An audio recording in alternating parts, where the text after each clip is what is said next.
वो बेनती है पौड़ी दान महंडा तली खाक जे मिले तां मस्तक लाइए।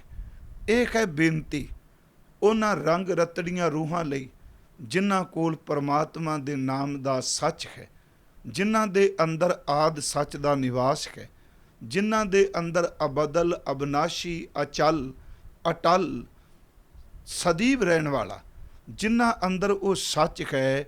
ਮਹਾਰਾਜ ਕਹਿੰਦੇ ਉਹਨਾਂ ਕੋਲ ਮੇਰੀ ਇੱਕ ਬੇਨਤੀ ਹੈ। ਇਸ ਬੇਨਤੀ ਵਿੱਚ ਮੰਗਿਆ ਕਿ ਇੱਕ ਦਾਨ ਮੰਗਿਆ। ਪਹਿਲੀ ਬੇਨਤੀ ਤੇ ਦਾਸ ਦਾਨ ਲਫ਼ਜ਼ ਦੇ ਸੰਬੰਧ ਵਿੱਚ ਅਰਜ਼ ਕਰਨੀ ਚਾਹੇਗਾ। ਭਾਵਾਂ ਅਸੀਂ ਇਹਨੂੰ ਵਿਚਾਰ ਕੇ ਵੀ ਆਏ ਹਾਂ ਕਿ ਦਇਆ ਜਾਣੇ ਦੀ ਜੀ ਕੀ ਕੁਛ ਕਿਛ ਪੁੰਨ ਦਾਨ ਕਰੇ। ਹੁਣ ਇਹਦੇ 'ਚ ਦਾਨ ਕੀ ਮੰਗੇ? ਦਾਨ ਮਹਿੰਡਾ ਮੇਰੇ ਲਈ, ਤਲੀ ਖਾਕ, ਤਲੀ ਦਾ ਅਰਥ ਕਰ ਲਈਏ ਚਰਨਾਂ ਦੀਆਂ ਤਲੀਆਂ, ਪੈਰਾਂ ਦੀਆਂ ਤਲੀਆਂ। ਖਾਕ ਦਾ ਅਰਥ ਹੈ ਮਿੱਟੀ। ਜੇ ਮਿਲੇ ਜਿਨ੍ਹਾਂ ਪੱਲੇ ਸੱਚ ਹੈ, ਜਿਹੜੇ ਭਜਨ ਬੰਦਗੀ 'ਚ ਦਿਨ ਰਾਤ ਰਹਿੰਦੇ ਨੇ, ਜਿਹੜੇ ਜੀਓ ਨਿਰਮਲ ਬਾਹਰੋਂ ਨਿਰਮਲ ਹੈ, ਜਿਨ੍ਹਾਂ ਨੂੰ ਦਿਲੋਂ ਮੁਹੱਬਤ ਹੈ। ਮਹਾਰਾਜ ਕਹਿੰਦੇ ਨੇ ਜੇ ਉਹਨਾਂ ਮਹਾਂਪੁਰਖਾਂ ਦੇ ਦਰ 'ਤੇ ਉਹਨਾਂ ਦੇ ਕੋਲ ਮੇਰੀ ਬੇਨਤੀ ਸੁਣੀ ਜਾਏ, ਮੈਨੂੰ ਉਹਨਾਂ ਦੀਆਂ ਚਰਨਾਂ ਦੀ ਧੂੜ ਦਾਨ ਰੂਪ 'ਚ ਮਿਲ ਜਾਏ। ਦੇਖੋ ਇੱਥੇ ਲਫ਼ਜ਼ ਦਾਨ ਵਰਤੇ ਹੈ।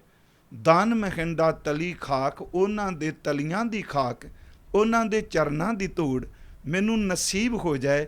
ਜੇ ਮਿਲ ਜਾਏ ਤਾਂ ਮੈਂ ਕੀ ਕਰਾਂਗਾ? ਉਸ ਧੂੜ ਨੂੰ ਆਪਣੇ ਮਸਤਕ 'ਤੇ ਲਾਵਾਂਗਾ, ਆਪਣੇ ਮੱਥੇ 'ਤੇ ਲਾਵਾਂਗਾ। ਦਾਸ ਇਹ ਪਹਿਲਾਂ ਤਾਂ ਦਾਨ ਲਫ਼ਜ਼ ਸੰਬੰਧੀ ਅਰਜ਼ ਕਰਦਾ ਹੈ। ਗੁਰੂ ਗ੍ਰੰਥ ਸਾਹਿਬ ਵਿੱਚ ਦਾਨ ਲਫ਼ਜ਼ ਬਹੁਤ ਵਾਰੀ ਵਰਤਿਆ ਹੈ। ਉਂਝ ਠੀਕ ਹੈ, ਦਾਨ ਦੀ ਪਰਿਭਾਸ਼ਾ ਆਪਣੇ ਆਪਣੇ ਢੰਗ ਨਾਲ ਕਰਦੇ। ਮੇਰੇ ਮਨ 'ਚ ਤਾਂ ਕਈ ਵਾਰੀ ਆਉਂਦਾ ਦਾਨ ਲਫ਼ਜ਼ ਐਸਾ ਹੈ ਕਿ ਮੰਗਣ ਵਾਲੇ ਦਾ ਹੱਕ ਨਹੀਂ। ਇਹ ਨਹੀਂ ਕਿ ਉਹਦਾ ਕੋਈ ਹੱਕ ਬਣਦਾ ਮੈਨੂੰ ਇਹ ਜ਼ਰੂਰੀ ਮਿਲੇ। ਦਾਨ ਦਾ ਅਰਥ ਕਿ ਮੰਗਣ ਵਾਲੇ ਦਾ ਹੱਕ ਨਹੀਂ। ਦਰਅਸਲ ਜਦੋਂ ਉਹ ਮੰਗ ਰਿਹਾ ਹੈ, ਉਹ ਕਹਿ ਰਿਹਾ ਹੱਕ ਮੇਰਾ ਨਹੀਂ, ਮੈਂ ਤੇਰੀ ਕਿਰਪਾਲਤਾ ਵਿੱਚੋਂ ਇਹ ਚੀਜ਼ ਮੰਗਣੀ ਚਾਹੁੰਦਾ। ਹਾਲਾਂਕਿ ਹਿੰਦੁਸਤਾਨ ਵਿੱਚ ਦਾਨ ਪੁੰਨ ਦੀ ਬੜੀ ਵੱਡੀ ਮਹਾਨਤਾ ਲੋਕਾਂ ਦੱਸੀ, ਪਰ ਦਾਸ ਨੇ ਇੱਕ ਅਰਜ਼ ਕੀਤੀ ਸੀ ਕਿ ਗੁਰੂ ਗ੍ਰੰਥ ਸਾਹਿਬ ਵਿੱਚ ਸੱਚ ਇਹ ਪਰਮਾਤਮਾ ਦੇ ਨਾਮ ਦੇ ਤੁੱਲ ਕੋਈ ਵੀ ਦਾਨ ਨਹੀਂ। ਮੈਂ ਸਿਰਫ ਦਾਨ ਲਫ਼ਜ਼ ਸੰਬੰਧੀ ਅਰਜ਼ ਕਰਨੀ ਚਾਹੁੰਦਾ। ਅਸੀਂ ਦਾਨਦਾਰ ਤੇ ਮੈਂ ਹੱਕਦਾਰ ਨਹੀਂ। ਜੇ ਮੇਰੇ ਭਾਗ ਹੋਣ, ਜੇ ਪੂਰਬ ਹੋਵੇ ਲਿਖਿਆ, ਅੱਗੇ ਮਹਾਰਾਜ ਕਲੀਅਰ ਵੀ ਕਰਦੇ ਕਿ ਦਾਨ ਮਹਿੰਡਾ ਤਲੀ ਖਾਕ ਜੇ ਮਿਲੇ ਤਾਂ ਮਸਤਕ ਲਾਈਏ, ਤੇ ਜੇ ਹੋਵੇ ਪੂਰਬ ਲਿਖਿਆ ਤਾਂ ਧੂੜ ਤਿਨਾਂ ਦੀ ਪਾਈਏ। ਕਮਾਈ ਨਹੀਂ, ਪੂਰਬਲੀ ਬਖਸ਼ਿਸ਼ ਹੋਵੇ, ਚੰਗੇ ਕਰਮਾਂ ਦੀ ਕਿਰਪਾ ਹੋਵੇ, ਸਾਈਂ ਦੀ ਕਿਰਪਾ ਨਾਲ ਧੂੜ ਉਹਨਾਂ ਦੀ ਮਿਲਦੀ। ਮੈਂ ਅਰਜ਼ ਕੀਤੀ ਦਾਨ ਦਾ ਅਰਥ ਦੇਣ ਦੀ ਕਿਰਿਆ ਕਰ ਲਈਏ। ਦਾਨ ਹੱਕ ਨਹੀਂ ਹੁੰਦਾ। ਦਾਨ ਜਜ਼ਮਾਨ ਦੀ, ਦੇਣ ਵਾਲੇ ਦੀ, ਦਾਤੇ ਦੀ ਆਪਣੀ ਕਿਰਪਾਲਤਾ, ਆਪਣੀ ਉਹਦੀ ਬਖਸ਼ਿਸ਼ ਹੈ, ਜਿਹਨੂੰ ਮਰਜ਼ੀ ਦੇ ਦੇਵੇ। ਥੋੜ੍ਹਾ ਜਿਹਾ ਦਾਨ ਲਫ਼ਜ਼ ਸੰਬੰਧੀ ਸਭ ਤੋਂ ਪਹਿਲੀ ਗੱਲ, ਬਾਣੀ 'ਚ ਨਾਮ ਦੇ ਬਰਾਬਰ ਕੋਈ ਵੀ ਚੀਜ਼ ਨਹੀਂ। ਜਿਵੇਂ ਭਗਤ ਨਾਮਦੇਵ ਜੀ ਦਾ ਇੱਕ ਬਚਨ ਪੜ੍ਹਨੇ ਆ ਕਿ ਅਸ ਦਾਨ ਗੱਜ ਦਾਨ ਸੇਜਾ ਨਾਰੀ ਭੂਮ ਦਾਨ ਐਸੋ ਦਾਨ ਨਿਤ ਨਿਤੋ ਕੀਜੈ। ਦੇਖੋ ਘੋੜਿਆਂ ਦਾ ਦਾਨ, ਹਾਥੀਆਂ ਦਾ ਦਾਨ, ਸੋਨੇ ਦਾ ਦਾਨ, ਆਪਣੀ ਇਸਤਰੀ ਦੀ ਸੇਜ ਦਾ ਦਾਨ, ਮਤਲਬ ਉਹਦੇ ਬਰਾਬਰ ਤੋਲ ਕੇ ਸੋਨਾ ਵੀ ਕੋਈ ਦਾਨ ਕਰਦਾ। ਐਸੋ ਦਾਨ ਰੋਜ਼ ਰੋਜ਼ ਕਰੇ। ਅਸ ਦਾਨ ਗੱਜ ਦਾਨ ਸੇਜਾ ਨਾਰੀ ਭੂਮ ਦਾਨ ਐਸੋ ਦਾਨ ਨਿਤ ਨਿਤੋ ਕੀਜੈ। ਆਤਮ ਜੋ ਨਰਮਾਇਲ ਕੀਜੈ ਆਪ ਬਰਾਬਰ ਕੰਚਨ ਦੀਜੈ ਰਾਮ ਨਾਮ ਸਰ ਤਉ ਨਾ ਪੂਜੈ। ਇੰਨਾ ਦਾਨ ਕਰ ਦੇਵੇ, ਆਪਣੇ ਬਰਾਬਰ ਤੋਲ ਕੇ ਸੋਨਾ ਵੀ ਦਾਨ ਕਰਦਾ ਹੈ। ਪਰ ਗੁਰੂ ਗ੍ਰੰਥ ਸਾਹਿਬ ਕਹਿੰਦੇ ਨਹੀਂ, ਨਾਮ ਦੇ ਬਰਾਬਰ ਕੋਈ ਵੀ ਦਾਨ ਨਹੀਂ, ਨਾਮ ਸਭ ਤੋਂ ਸ੍ਰੇਸ਼ਟ। ਅਗਲੀ ਬੇਨਤੀ ਮੈਂ ਕਰਾਂਗਾ, ਗੁਰੂ ਗ੍ਰੰਥ ਸਾਹਿਬ ਵਿੱਚ ਜਦੋਂ ਦਾਨ ਮੰਗਿਆ ਗਿਆ, ਜਿਵੇਂ ਇੱਥੇ ਦਾਨ ਧੂੜੀ ਦਾ ਮੰਗਿਆ ਗਿਆ, ਗੁਰੂ ਗ੍ਰੰਥ ਸਾਹਿਬ ਵਿੱਚ ਨਾਮ ਵੀ ਦਾਨ ਵਜੋਂ ਮੰਗਿਆ।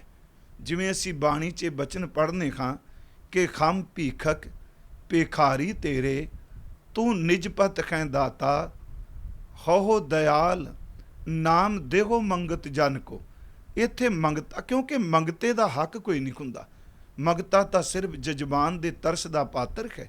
ਹਮ ਭੀਖਕ ਭਿਖਾਰੀ ਤੇਰੇ ਤੂੰ ਨਿਜ ਪਤ ਕਹਿ ਦਾਤਾ, ਹੋ ਦਇਆਲ, ਨਾਮ ਦੇਹੁ ਮੰਗਤ ਜਨ ਕੋ, ਸਦਾ ਰਹੂੰ ਰੰਗ ਰਾਤਾ। ਜਾਂ ਅਸੀਂ ਪਾਠ ਕਰਦੇ ਹਾਂ, ਇਹ ਪੜ੍ਹਨੇ ਹਾਂ, ਮੰਗੂ ਰਾਮ ਤੇ ਇੱਕ ਦਾਨ। ਉੱਥੇ ਵੀ ਲਫ਼ਜ਼ ਦਾਨ ਵਰਤਿਆ, ਨਾਮ ਦੀ ਜਾਚ ਨੇ। ਕਮਾਲ ਦੀ ਗੱਲ, ਨਾਮ ਦਾ ਵੀ ਦਾਨ ਤੇ ਮਹਾਂਪੁਰਖਾਂ ਦੇ ਚਰਨਾਂ ਦੀ ਧੂੜ ਦਾ ਵੀ ਦਾਨ।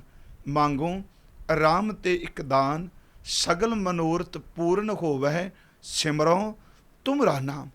ਨਾਮ ਦੀ ਜਾਚਨਾ ਕੀਤੀ ਗਈ। ਫਿਰ ਇਸ ਤੋਂ ਅਗਲੀ ਬੇਨਤੀ, ਇਹ ਦਾਨ ਮੰਗਦਾ ਹਰ ਕੋਈ, ਦੇਣਾ ਸਾਈਂ ਦੀ ਮਰਜ਼ੀ ਤੇ ਨਿਰਭਰ ਕਰਦਾ ਹੈ। ਜ਼ਰੂਰੀ ਨਹੀਂ ਕਿ ਦਾਨ ਮੰਗਣ ਵਾਲਾ ਝੋਰੀ ਭਰ ਕੇ ਚਲਾ ਜਾਏ। ਇਹ ਤਾਂ ਦਾਤੇ ਦੇ ਹੱਥ ਵਿੱਚ ਹੈ, ਉਹਨੇ ਕਿਸ ਨੂੰ ਦਾਤ ਦੇਣੀ ਹੈ। ਇੱਕ ਵਾਰ ਦਾਸ ਨੇ ਅਰਜ਼ ਕੀਤੀ ਸੀ, ਥੋੜ੍ਹਾ ਜਿਹਾ ਮੈਂ ਦਾਨ ਲਫ਼ਜ਼ ਸੰਬੰਧੀ ਅਰਜ਼ ਕਰ ਰਿਹਾ, ਮਤ ਸਮਝਣਾ ਸ਼ਾਇਦ ਮੈਂ ਵਿਸ਼ੇ ਤੋਂ, ਪ੍ਰਕਰਨ ਤੋਂ, ਸਬਜੈਕਟ ਤੋਂ ਦੂਰ ਜਾ ਰਿਹਾ, ਨਹੀਂ। ਦਾਨ ਦਾਤੇ ਦੀ ਮਰਜ਼ੀ ਹੈ।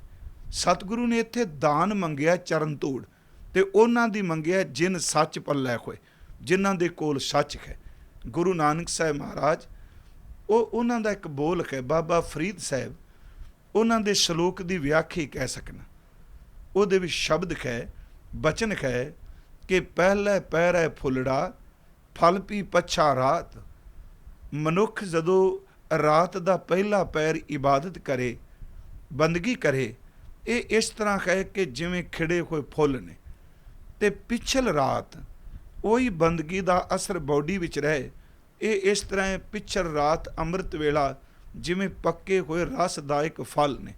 ਪਹਿਲੇ ਪੈਰੇ ਫੁੱਲੜਾ, ਫਲ ਪੀ ਪੱਛਾ ਰਾਤ।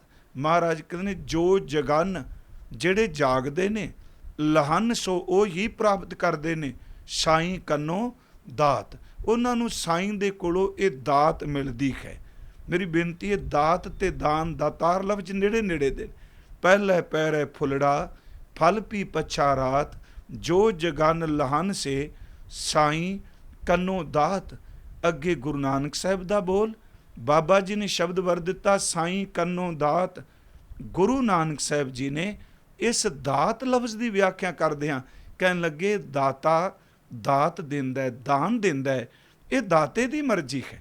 ਕੋਈ ਜ਼ਰੂਰੀ ਨਹੀਂ ਕਿ ਹਰ ਮੰਗਣ ਵਾਲੇ ਨੂੰ ਮਿਲ ਜਾਏ। ਅਗਲੇ ਬਚਨ ਨੇ ਕਿ ਦਾਤੀ ਸਾਹਿਬ ਸੰਦੀਆਂ, ਕਿਆ ਚੱਲੈ ਤਿਸ ਨਾਲ, ਇੱਕ ਜਗੰਦੇ ਨਾ ਲਹਿਣ, ਇੱਕ ਸੁੱਤਿਆਂ ਦੇ ਉਠਾਲ। ਇਹ ਦਾਤੇ ਦੀ ਮਰਜ਼ੀ ਕਿਸ ਨੂੰ ਦਾਨ ਦੇਣ। ਇਸੇ ਕਰਕੇ ਨਾਮ ਨੂੰ ਵੀ ਦਾਨ ਦੇ ਰੂਪ 'ਚ ਲਿਆ ਗਿਆ। ਖੱਕ ਕੋਈ ਨਹੀਂ, ਦਾਤਾ ਤੇਰੇ ਦਰ ਤੇ ਪੁਕਾਰ ਕਰਨਾ ਹੈ। ਤਾਂ ਹੀ ਬਾਣੀ 'ਚ ਬਚਨ ਪੜ੍ਹਨੇ ਆ, ਤੂੰ ਪ੍ਰਭ ਦਾਤਾ ਦਾਨ ਮਤ ਪੂਰਾ, ਹਮ ਥਾਰੇ ਭਿਖਾਰੀ ਜੀਓ। ਭਿਖਾਰੀ ਹੋ ਕੇ ਖੈਰ ਮੰਗਣ ਆਇਆ, ਦਾਨ ਮੰਗਣ ਆਇਆ। ਤੂੰ ਪ੍ਰਭ ਦਾਤਾ ਦਾਨ ਮਤ ਪੂਰਾ, ਹਮ ਥਾਰੇ ਭਿਖਾਰੀ ਜੀਓ। ਮੈਂ ਕਿਆ ਮੰਗੂ ਕਿਛ ਥਿਰ ਨਾ ਰਹਾਈ, ਹਰ ਦੀਜੈ ਨਾਮ ਪਿਆਰੀ ਜੀਓ। ਦੇਖੋ ਇੱਥੇ ਦਾਨ ਮੰਗਿਆ ਨਾਮ 'ਚ। ਜੇ ਥੋੜ੍ਹਾ ਜਿਹਾ ਪ੍ਰਕਰਨ 'ਚ ਚਲੋ, ਇਹਦੇ ਨਾਲ ਧੁੱਕਦਾ ਤਾਂ ਨਹੀਂ, ਪਰ ਦਾਨ ਲਫ਼ਜ਼ ਦੀ ਵਿਆਖਿਆ ਸੰਬੰਧੀ ਮੈਂ ਇੱਕ ਅਰਜ਼ ਹੋਰ ਕਰਾਂਗਾ। ਜਦੋਂ ਅਸੀਂ ਗੁਰੂ ਚਰਨਾਂ 'ਚ ਪੰਥਕ ਅਰਦਾਸ ਕਰਨੇ ਹਾਂ, ਪੰਥਕ ਅਰਦਾਸ ਲਫ਼ਜ਼ ਕਿ ਉਹ ਅਰਦਾਸ ਜਿਹੜੀ ਰਹਿਤ ਮਰਿਆਦਾ ਵਿੱਚ ਲਿਖੀ ਗਈ ਹੈ, ਉਸ ਵਿੱਚ ਕੁਛ ਦਾਨ ਮੰਗੇ ਗਏ ਨੇ। ਹੈਰਾਨਗੀ ਦਲ ਸੂਝਵਾਨਾਂ ਨੇ ਜਦੋਂ ਅਰਦਾਸ ਦੀ ਇਬਾਰਤ ਬਣਾਈ, ਉਹਨਾਂ ਨੇ ਸਿੱਖੀ ਦੇ ਜਿਹੜੇ ਪਵਿੱਤਰ ਗੁਣ ਨੇ, ਜਿਹੜੇ ਸਿੱਖੀ ਦੀ ਬਖਸ਼ਿਸ਼ ਹੈ, ਉਹਨਾਂ ਨੂੰ ਵੀ ਹੱਕ ਦੀ ਥਾਂ ਤੇ ਗੁਰੂ ਵੱਲੋਂ ਦਿੱਤਾ ਹੋਇਆ ਦਾਨ ਹੀ ਮੰਗਿਆ। ਜਿਵੇਂ ਅਸੀਂ ਪਾਠ ਕਰਨੇ ਆ ਅਰਦਾਸ ਦਾ, ਜੋਦੜੀ ਕਰਨੇ ਆ ਕਿ ਸਿੱਖਾਂ ਨੂੰ ਸਿੱਖੀ ਦਾਨ, ਹਰ ਗੁਣ ਦੇ ਨਾਲ ਦਾਨ ਲਫ਼ਜ਼ ਜੋੜਿਆ। ਸਿੱਖਾਂ ਨੂੰ ਸਿੱਖੀ ਦਾਨ, ਕੇਸ਼ ਦਾਨ, ਰਹਿਤ ਦਾਨ, ਬਵੇਕ ਦਾਨ, ਵਿਸ਼ਾ ਦਾਨ, ਭਰੋਸਾ ਦਾਨ।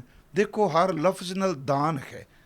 ਇਹਦਾ ਮਤਲਬ ਮੇਰੇ ਗੁਣ ਨਹੀਂ, ਤੁਸੀਂ ਤਰਤ ਕਰਕੇ ਮੈਨੂੰ ਸਿੱਖੀ ਦਾ ਦਾਨ ਦੇ ਦਿਓ, ਸਿੱਖੀ ਦੀ ਦਾਤ ਦੇ ਦਿਓ। ਸਿੱਖਾਂ ਨੂੰ ਸਿੱਖੀ ਦਾਨ, ਉਹਦੇ 'ਚ ਕੇਸ਼ ਦਾਨ, ਇਕੱਲੇ ਕੇਸ਼ ਨਹੀਂ, ਕਿਰਪਾ ਕਰਿਓ ਮੈਨੂੰ ਰਹਿਤ ਦੀ ਦਾਤ ਦਿਓ।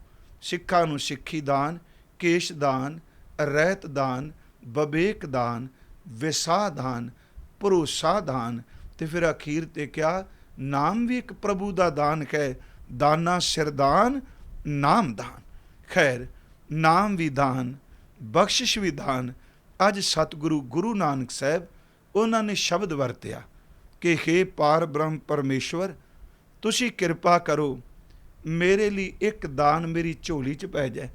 ਉਹ ਦਾਨ ਜਿਨ ਸੱਚ ਪੱਲੇ ਹੋਏ, ਉਹ ਦਾਨ ਕਹੇ ਦਾਨ ਮਖਿੰਡਾ। ਮਖਿੰਡਾ ਦਾ ਅਰਥ ਮੇਰੇ ਲਈ, ਉਹ ਮੇਰੇ ਲਈ ਦਾਨ ਹੈ ਕੀ ਜੀ? ਤਲੀ ਖਾਕ, ਮਹਾਂਪੁਰਖਾਂ ਦੇ ਚਰਨਾਂ ਦੀ ਧੂੜ, ਉਹਨਾਂ ਦੇ ਚਰਨਾਂ ਦੀ ਖਾਕ ਜੇ ਮਿਲੇ, ਇਹਦਾ ਮਤਲਬ ਕਿ ਜੇਕਰ ਕਿਤੇ ਉਹ ਮਿਲ ਜਾਏ, ਪ੍ਰਾਪਤ ਹੋ ਜਾਏ, ਤਾਂ ਕੀ ਕਰਾਂਗਾ?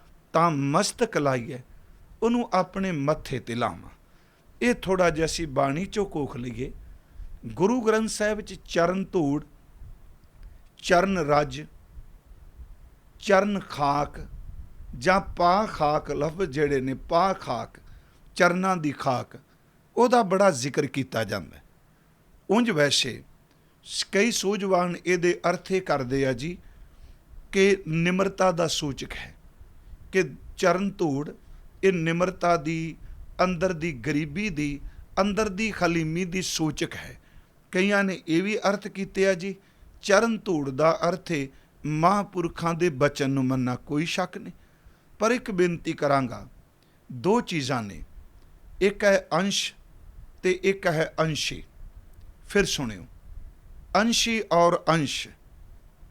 ਅੰਸ਼ੀ ਦਾ ਅਰਥ ਹੈ ਮੂਲ ਤੱਤ, ਤੇ ਅੰਸ਼ ਦਾ ਅਰਥ ਹੈ ਉਸ ਮੂਲ ਤੱਤ ਦੇ ਵਿੱਚੋਂ ਨਿਕਲੀ ਕੋਈ ਕਿਰਪਾ।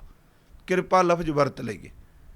ਜਦੋਂ ਕੋਈ ਪਰਮਾਤਮਾ ਦੀ ਬੰਦਗੀ ਕਰਦਾ ਹੈ, ਉਹਦਾ ਸਰੀਰ ਇੰਨਾ ਕੁ ਪਵਿੱਤਰ ਹੋ ਜਾਂਦਾ। ਮੈਂ ਦੇਖੋ ਲਫ਼ਜ਼ ਵਰਤਣ ਲੱਗਾ, ਇਹਨੂੰ ਸਰੀਰ ਦੀ ਪੂਜਾ ਜਾਂ ਕਿਸੇ ਪਖੰਡੀ ਦੇ ਸਰੀਰ ਨਾਲ ਤੁਲਨਾ ਮਤ ਕਰਨਾ।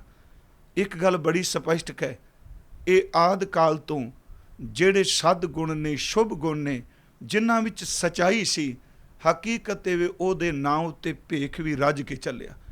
ਕਈ ਵਾਰੀ ਭੇਖ ਇੰਨਾ ਕੁ ਜ਼ਿਆਦਾ ਚੱਲਦਾ ਹੈ, ਭੇਖ ਇੰਨਾ ਕੁ ਜ਼ਿਆਦਾ ਹੋ ਜਾਂਦਾ ਹੈ, ਲੋਕ ਸੱਚੇ ਗੁਣ ਤੋਂ ਇਨਕਾਰੀ ਹੋ ਜਾਂਦੇ ਨੇ।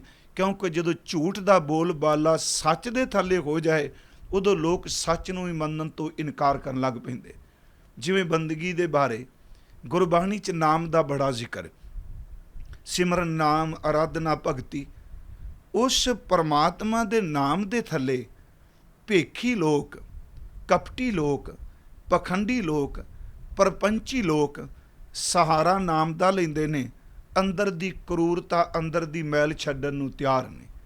ਇਹੀ ਕਾਰਨ ਕਿ ਜਦੋਂ ਬਹੁ ਗਿਣਤੀ ਵਿੱਚ, ਬਹੁਤ ਸਾਰੀ ਗਿਣਤੀ ਵਿੱਚ ਕਿਤੇ ਭੇਖੀ ਪਖੰਡੀ ਪੈਦਾ ਹੋ ਜਾਣ, ਤੇ ਲੋਕ ਸੱਚ ਨੂੰ ਮੰਨਣ ਤੋਂ ਇਨਕਾਰੀ ਹੋ ਜਾਂਦੇ ਨੇ। ਕਿਉਂਕਿ ਬੰਦੇ ਦਾ ਸੁਭਾਅ ਹੈ, ਰੱਬ ਦੇ ਨਾਮ ਥੱਲੇ ਬੀਜ ਨਾਸ਼ ਨਹੀਂ। ਬੰਦਗੀ ਵਾਲੇ ਮਿਲਣਗੇ, ਪਰ ਬਹੁ ਗਿਣਤੀ ਵਿੱਚ ਚੇਤੇ ਰੱਖਿਓ, ਜ਼ਿਆਦਾਤਰ ਉਹ ਲੋਕ ਮਿਲਣਗੇ ਜਿਹੜੇ ਨਾਮ ਦੇ ਥੱਲੇ ਪਰਪੰਚ ਪਾਲਦੇ ਪਏ ਨੇ। ਇਸੇ ਤਰ੍ਹਾਂ ਸੰਤ ਲਫ਼ਜ਼, ਭਗਤ ਲਫ਼ਜ਼, ਬ੍ਰਹਮ ਗਿਆਨੀ ਲਫ਼ਜ਼, ਅੱਜ ਕੱਲ੍ਹ ਸਤਿਗੁਰੂ ਲਫ਼ਜ਼, ਇਹ ਸਾਰੇ ਪਵਿੱਤਰਤਾ ਦੇ ਪ੍ਰਤੀਕ ਨੇ। ਪਰ ਲੋਕ ਲਫ਼ਜ਼ਾਂ ਦੀ ਦੁਰਵਰਤੋਂ ਕਰਕੇ ਉਹਦੇ ਥੱਲੇ ਪਾਪ ਕਰਮ ਕਰਨ ਲੱਗ ਪੈਂਦੇ ਨੇ। ਹੁਣ ਮੰਨ ਲਓ ਚਰਨ ਧੂੜ ਦਾ ਜ਼ਿਕਰ ਹੈ, ਕਈ ਵਾਰੀ ਕੀ ਹੁੰਦਾ, ਇਹ ਭੇਖ ਦਾ ਰੂਪ ਵੀ ਧਾਰਨ ਕਰ ਲੈਂਦੀ ਕਿ ਮੈਨੂੰ ਆਪ ਜੀ ਚਰਨਾਂ ਦੀ ਧੂੜ ਚਾਹੀਦੀ ਹੈ, ਮੈਂ ਤੇ ਆਪ ਜੀ ਦੇ ਚਰਨਾਂ ਦਾ ਸੇਵਕ ਹਾਂ। ਨਹੀਂ ਨਹੀਂ, ਇਹ ਲਫ਼ਜ਼ ਨਹੀਂ ਪਿਆਰਿਓ। ਪਹਿਲੀ ਬੇਨਤੀ ਕਿ ਧੂੜ ਵਿੱਚ ਕੋਈ ਤਾਕਤ ਹੈ, ਕਿ ਧੂੜ ਵਿੱਚ ਕੋਈ ਸ਼ਕਤੀ ਹੈ। ਅਸੀਂ ਇਹ ਲਫ਼ਜ਼ ਸਾਰੇ ਕਹਿ ਦਿੰਦੇ ਹਾਂ ਕਿ ਇਹ ਤਾਂ ਮਿੱਟੀ ਹੈ ਜੀ, ਮਿੱਟੀ ਚੁੱਕ ਕੇ ਮੱਥੇ 'ਤੇ ਲਾ ਲਈ। ਮੈਂ ਦੋ ਗਲੇ ਬਚਨ ਨਹੀਂ ਕਰ ਰਿਹਾ, ਮੈਂ ਕਹਿ ਰਿਹਾ ਧੂੜ ਲਫ਼ਜ਼ ਦੇ ਥੱਲੇ ਪਖੰਡ ਹੈ, ਪਰਪੰਚ ਹੈ, ਪਰ ਜੋ ਤੱਤ ਹੈ ਧੂੜ ਦਾ, ਉਸ ਗੱਲ ਨੂੰ ਭੁੱਲ ਗਏ ਨਾ। ਪਹਿਲੀ ਗੱਲ ਕਿ ਜਿਹਨੂੰ ਅਸੀਂ ਕਹਿੰਦੇ ਹਾਂ ਖਾਕ, ਮਿੱਟੀ, ਨਰਜਿੰਦ, ਜੇ ਧਿਆਨ ਨਾਲ ਦੇਖੋਗੇ, ਜਿਸ ਪਲੈਨਟ 'ਤੇ, ਜਿਸ ਧਰਤੀ 'ਤੇ ਆਪ ਰਹਿ ਰਹੇ ਹੋ, ਇਸ ਮਿੱਟੀ ਦੇ ਵਿੱਚ ਵੀ ਜ਼ਿੰਦਗੀ ਹੈ। ਇਹ ਮਿੱਟੀ ਨਰਜਿੰਦ ਨਹੀਂ।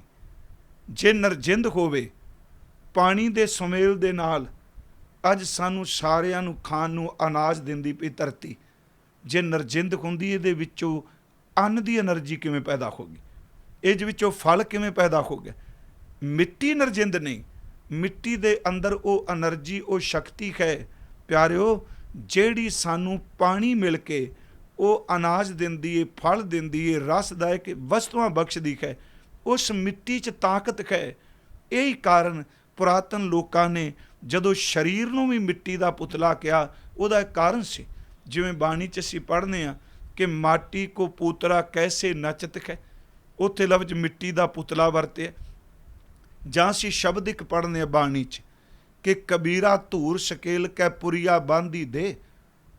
ਕਬੀਰ ਸਾਹਿਬ ਦੀ ਬਚਨ ਹੈ ਕਿ ਮਾਟੀ ਕੇ ਖਮ ਪੂਤਰੇ ਮਾਨਸ ਰਾਖਿਓ ਨਾਉ। ਇਹ ਉੱਥੇ ਮਿੱਟੀ ਦਾ ਪੁਤਲਾ ਕਿਹਾ। ਹੁਣ ਸਵਾਲ ਉੱਠੇਗਾ, ਮਿੱਟੀ ਦਾ ਪੁਤਲਾ ਕਿਵੇਂ?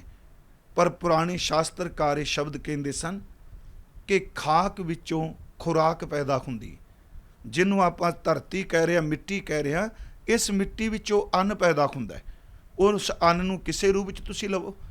ਇਸੇ ਮਿੱਟੀ ਦੇ ਵਿੱਚੋਂ ਪਸ਼ੂ ਦਾ ਚਾਰਾ ਪੈਦਾ ਹੁੰਦਾ। ਜਿਹੜਾ ਪਸ਼ੂ ਚਾਰਾ ਚੁੰਦਾ ਹੈ, ਉਹਦੇ ਵਿੱਚੋਂ ਸਾਨੂੰ ਦੁੱਧ ਮਿਲਦਾ। ਆ ਖਾਕ ਵਿੱਚੋਂ ਖੁਰਾਕ ਮਿਲਦੀ ਏ। ਖਾਕ ਵਿੱਚੋਂ ਪਸ਼ੂ ਖਾਏ ਤੇ ਦੁੱਧ ਮਿਲਦਾ। ਬਾਬਾ ਜੀ ਨੇ ਕਿਹਾ, ਪਸ਼ੂ ਮਿਲੇ ਚੰਗਿਆਈਆਂ ਖੜ ਖਾਵੇਂ ਅੰਮ੍ਰਿਤ ਦੇ। ਮੇਰਾ ਮਤਲਬ ਸਿਰਫ ਇੰਨਾ ਕਿ ਖਾਕ ਵਿੱਚੋਂ ਖੜ ਪੈਦਾ ਹੁੰਦਾ ਹੈ। ਖੜ ਵਿੱਚੋਂ ਪਸ਼ੂ ਦੁੱਧ ਅੰਮ੍ਰਿਤ ਵਰਗਾ ਸਾਨੂੰ ਦਿੰਦਾ ਹੈ। ਉਸ ਦੁੱਧ ਨੂੰ ਪੀਣ ਨਾਲ ਇਸਤਰੀ ਤੇ ਪੁਰਸ਼ ਵਿੱਚ ਐਨਰਜੀ ਪੈਦਾ ਹੁੰਦੀ ਹੈ। ਮਿੱਟੀ ਨਿਰਜਿੰਦ ਨਹੀਂ। ਉਸ ਮਿੱਟੀ ਵਿੱਚੋਂ, ਖਾਕ ਵਿੱਚੋਂ ਖੁਰਾਕ ਹੈ। ਉਸ ਖੁਰਾਕ ਦੀ ਤਫੈਲਿਸ਼ ਮਾਂ ਵਿੱਚ ਬੱਚੇ ਨੂੰ ਜਨਮ ਦੇਣ ਦੀ ਐਨਰਜੀ, ਪਿਤਾ ਵਿੱਚ ਬਿੰਦ, ਮਿੱਟੀ ਦੀ ਬਦੌਲਤ ਬਿੰਦ ਤੇ ਖੂਨ, ਜਿਹਨੂੰ ਕਿਹਾ ਪਾਣੀ ਮੈਲਾ ਮਾਟੀ ਗੋਰੀ। ਉਹ ਐਨਰਜੀ ਜੇ ਮਿੱਟੀ ਨਾ ਹੁੰਦੀ, ਜੇ ਖਾਕ ਨਾ ਹੁੰਦੀ, ਸੱਚ ਐਵੇਂ ਨਾ ਬਿੰਦ ਸੀ ਨਾ ਖੂਨ ਸੀ। ਉਹਦੇ ਸਮੇਲ ਕਰਕੇ ਸਾਡੇ ਸਰੀਰ ਦੀ ਬਣਤਰ ਬਣਦੀ ਏ। ਉਹਦੇ ਵਿੱਚੋਂ ਬਚਪਨ, ਜਵਾਨੀ, ਬੁਢੇਪਾ ਬਣਦਾ ਹੈ। ਅਤੇ ਜਿਸ ਵਕਤ ਬੰਦੇ ਦੀ ਮੌਤ ਹੁੰਦੀ ਏ, ਇਹ ਮਿੱਟੀ ਦਾ ਪੁਤਲਾ ਫਿਰ ਮਿੱਟੀ 'ਚ ਮਿਲ ਜਾਂਦਾ। ਫਿਰ ਬੇਨਤੀ ਸੁਣੋ, ਦੇਖੋ ਖਾਕ ਨੂਰ ਨਿਰਜਿੰਦ ਨਹੀਂ। ਬਾਣੀ ਵੀ ਤਾਂ ਸ਼ਬਦ ਵਰਤੇ ਨੇ, ਖਾਕ ਨੂਰ ਕਰਦੰ ਆਲਮ ਦੁਨੀਆ ਏ। ਉਸ ਪਰਿਪੂਰਨ ਪਰਮਾਤਮਾ ਨੇ ਇਸ ਖਾਕ ਦੇ ਵਿੱਚ ਆਪਣਾ ਨੂਰ ਟਿਕਾ ਦਿੱਤਾ, ਆਪਣੀ ਜੋਤ ਟਿਕਾ ਦਿੱਤੀ। ਮੈਂ ਤਾਂ ਅਰਜ਼ ਕੀਤੀ, ਭਾਈ ਸਿੱਖੋ, ਬਾਹਰ ਮੁਖੀ ਦੇਖੋ ਤਾਂ ਵੀ ਮਿੱਟੀ ਵਿੱਚ ਤਾਕਤ ਜੇ। ਸੁਣਿਓ ਬੇਨਤੀ ਧਿਆਨ ਦੇ ਨਾਲ ਕਿ ਦਾਨ ਮਹਿੰਡਾ ਤਲੀ ਖਾਕ ਜੇ ਮਿਲੇ ਤਾਂ ਮਸਤਕ ਲਾਈਏ। ਖਾਕ ਲਫ਼ਜ਼ ਵਰਤੇ। ਬਾਹਰ ਇੱਕ ਕਣਕ ਦਾ ਦਾਣਾ ਮਿੱਟੀ 'ਚ ਬੀਜੋ, ਇੱਕ ਦਾਣੇ ਦੇ ਬਦਲੇ ਮਿੱਟੀ ਸੈਂਕੜੇ ਦਾਣੇ ਵਾਪਸ ਦਿੰਦੀ ਹੈ ਧਰਤੀ। ਇੱਕ ਚਣਿਆਂ ਦਾ ਬੀਜ ਬੀਜੋ ਤੇ ਮਿੱਟੀ ਵਿੱਚ ਉਸ ਬੀਜ ਦੀ ਇੰਨਾ ਕੁ ਵਿਕਾਸ ਹੁੰਦਾ ਹੈ, ਉਹ ਸੈਂਕੜੇ ਚਣਿਆਂ ਦੇ ਦਾਣੇ ਸਾਨੂੰ ਵਾਪਸ ਮੋੜਦੀ ਹੈ। ਸੱਚ ਇਹ ਜੇ ਇੱਕ ਮਿੱਟੀ, ਇੱਕ ਪਾਣੀ। ਸੂਝਵਾਨ ਲੋਕ ਕਹਿੰਦੇ ਨੇ ਇਹ ਰੂਹਾਨੀਅਤ ਦਾ ਬਹੁਤ ਅਸਰ ਕਬੂਲਦੇ ਨੇ। ਇੱਥੇ ਕਿਉਂ ਗਿਆ ਜਿਨ ਸੱਚ ਪੱਲੇ ਹੋਏ। ਬੰਦਗੀ ਕਰਨ ਵਾਲਿਆਂ ਦੀ ਗੱਲ ਕਰਾਂਗਾ, ਪਖੰਡੀਆਂ ਦੀ, ਪਰਪੰਚੀਆਂ ਦੀ, ਭੇਖੀਆਂ ਵੱਲ ਨਾ ਲਿਜਾਇਓ। ਜਦੋਂ ਸਿਮਰਨ ਵਿੱਚ ਜਿਹੜੀ ਕੋਈ ਆਤਮਾ ਓਤ ਪੋਤ ਸਾਈਂ ਵਿੱਚ ਹੋ ਜਾਂਦੀ ਹੈ, ਤਾਣੇ ਪੇਟੇ ਵਾਂਗੂ ਸੱਚ ਐਵੇਂ ਅਭੇਦ ਹੋ ਜਾਂਦੀ ਹੈ, ਉਸ ਵਕਤ ਉਹਦਾ ਸਰੀਰ ਇੰਨਾ ਕੁ ਪਵਿੱਤਰ ਹੋ ਜਾਂਦਾ ਹੈ। ਉਹਦੇ ਸਰੀਰ ਦਾ ਇੱਕ ਇੱਕ ਅੰਗ ਜਿਹੜਾ ਹੈ ਉਹ ਰੂਹਾਨੀਅਤ ਦੇ ਨਾਲ ਭਰਿਆ ਜਾਂਦਾ ਹੈ। ਹੁਣ ਜਦੋਂ ਉਹ ਕਿਸੇ ਚੀਜ਼ ਨੂੰ ਸਪਰਸ਼ ਕਰੇਗਾ, ਅੰਸ਼ ਤੇ ਅੰਸ਼ੀ ਕੀ ਹੈ, ਉਹਦੇ ਕੋਲ ਮੂਲ ਤੱਤਵ ਹੈ ਨਾਮ ਸਿਮਰਨ। ਉਹ ਕਿਸੇ ਚੀਜ਼ ਨੂੰ ਸਪਰਸ਼ ਕਰੇਗਾ, ਉਹਦੀ ਬੋਡੀ ਦਾ ਅਸਰ ਉਸ ਸਰੀਰ ਦੇ ਉੱਪਰ, ਉਸ ਚੀਜ਼ ਉੱਪਰ ਜ਼ਰੂਰ ਹੋਵੇਗਾ। ਦੇਖੋ ਇਹ ਵੀ ਕਿਹਾ ਜਾਂਦਾ ਹੈ ਕਿ ਸਿਮਰਨ ਬੰਦਗੀ ਕਰਨ ਵਾਲਾ ਜਦੋਂ ਜ਼ਮੀਨ 'ਤੇ ਨਗਨ ਪੈਰ, ਨਗਨ ਚਰਨ ਚੱਲਦਾ ਹੈ, ਉਹਦੇ ਚਰਨਾਂ ਦੀਆਂ ਤਲੀਆਂ ਵਿੱਚੋਂ ਵੀ ਉਹ ਰੂਹਾਨੀਅਤ ਦੀ ਐਨਰਜੀ ਖਾਰਜ ਹੁੰਦੀ ਏ। ਉਹ ਜ਼ਮੀਨ 'ਤੇ ਪਈ ਕੋਈ ਮਿੱਟੀ 'ਤੇ ਪੈਂਦੀ। ਮੈਂ ਤਾਂ ਬੇਨਤੀ ਕੀਤੀ ਦੁਨਿਆਵੀ ਉਦਾਹਰਨ ਲਈ ਕਿ ਮਿੱਟੀ ਵਿੱਚ ਪਾਈ ਕੋਈ ਚੀਜ਼ ਉਹ ਕਈ ਗੁਣਾ ਜ਼ਿਆਦਾ ਪ੍ਰਫੁੱਲਤ ਹੁੰਦੀ ਹੈ। ਉਹਨੂੰ ਅਨਾਜ ਕਹਿ ਲਓ, ਫਲ ਕਹਿ ਲਓ। ਇੱਕ ਇੱਕ ਫਲ ਤੁਸੀਂ ਅੰਬ ਦੀ ਗਿਟਕ ਧਰਤੀ 'ਚ ਬੀਜਦੇ ਹੋ ਅਤੇ ਸਾਲਾਂ ਤੱਕ ਉਹ ਅੰਬ ਦਾ ਪੇਡਾ ਉਹਦੇ ਬਦਲੇ ਹਜ਼ਾਰਾਂ, ਪਤਾ ਨਹੀਂ ਕਿੰਨੇ ਕੁ ਹਜ਼ਾਰਾਂ ਕਿਲੋ ਲਫ਼ਜ਼ ਵਰਤਾਂ, ਉਹ ਅੰਬ ਦੇ ਫਲ ਵਾਪਸ ਕਰੀ ਜਾਂਦਾ। ਧਰਤੀ ਵਿੱਚ ਬੀਜਿਆ ਹੋਇਆ ਬੀਜ ਉਸ ਮਿੱਟੀ ਦੀ ਐਨਰਜੀ ਉਸ ਦਾਣੇ ਨੂੰ ਕਈ ਗੁਣਾ ਜ਼ਿਆਦਾ ਕਰਕੇ ਵਾਪਸ ਦਿੰਦੀ ਏ। ਗੁਰਮੁਖੋ ਸਮਝੋ, ਇਸੇ ਤਰ੍ਹਾਂ ਜਦੋਂ ਸਿਮਰਨ ਕਰਨ ਵਾਲਾ, ਬੰਦਗੀ ਕਰਨ ਵਾਲਾ रूहानियत विच भिजी कोई आत्मा अपनी चरण धरती दी मिट्टी उपर रखदी है, ਉਹਦੇ शरीर ਦੀ पवित्रता, ਉਹਦੇ शरीर ਦੀ रूहानियत उस मिट्टी ਦੇ उपर असर करदी है। मिट्टी ਉਹਨੂੰ जज्ब करदी है। ਉਸੇ मिट्टी ਨੂੰ चुक के ਜਦੋਂ कोई अपने मस्तक ते लांदा है, सच एवे कि ਉਹਦੇ मस्तक ते लाण दे नाल भी उस धूड़ दा, उस धूड़ दे कण विच मिली कोई रूहानियत दा इन्ना को असर हुंदा है। अंश विचों निकली कोई अंश, अंशी विचों निकली कोई अंश ਜਦੋਂ कोई अपने मत्थे ते लांदा है, ਉਹਦੇ मस्तक दे लेख भी पलट जाते हैं। आओ मैं बाणी च थोड़ियां जिहियां बेनतियां करांगा कि गुरु ग्रंथ साहिब दी बाणी च चरण धूड़ बंदगी करन वालियां दी ਉਹਦੀ बड़ी जाचना कीती गई। तो मैं ये भी अर्ज करांगा गुरमत दे नज़रिए नाल कि जदों किसी नूं पवित्र चरनां दी खाक मिल गई, उस बंदे दी जिंदगी पलट गई। बेनती है जिवें असीं गुरु नानक साहिब जी दे अमृत बोल पढ़दे हां, उन्हां ने ये भी शब्द वरत्या जिवें अज कि दान मखिंडा तली खाक जे मिले तां मस्तक लाइए। गुरु साहिब दे बोल किते पढ़ो। हजूर दा एक अमृत बोल है, खास करके ए तन माया पाया प्यारे लीतड़ा लब रंगाए, मेरा कंत न भावै चोलड़ा प्यारे क्यों धन सेजा जाए। हाँ कुर्बान जाऊँ मेहरबाना, हाँ कुर्बान जाऊँ, हाँ कुर्बान जाऊँ तिना के लैन जो तेरा नाम। ये मैं तां बेनती कर रहा कि ये भेख वाली धूड़ नहीं, पखंडियां दी गल नहीं। इस नूं सुनो, ये जिन सच पल्ले होए।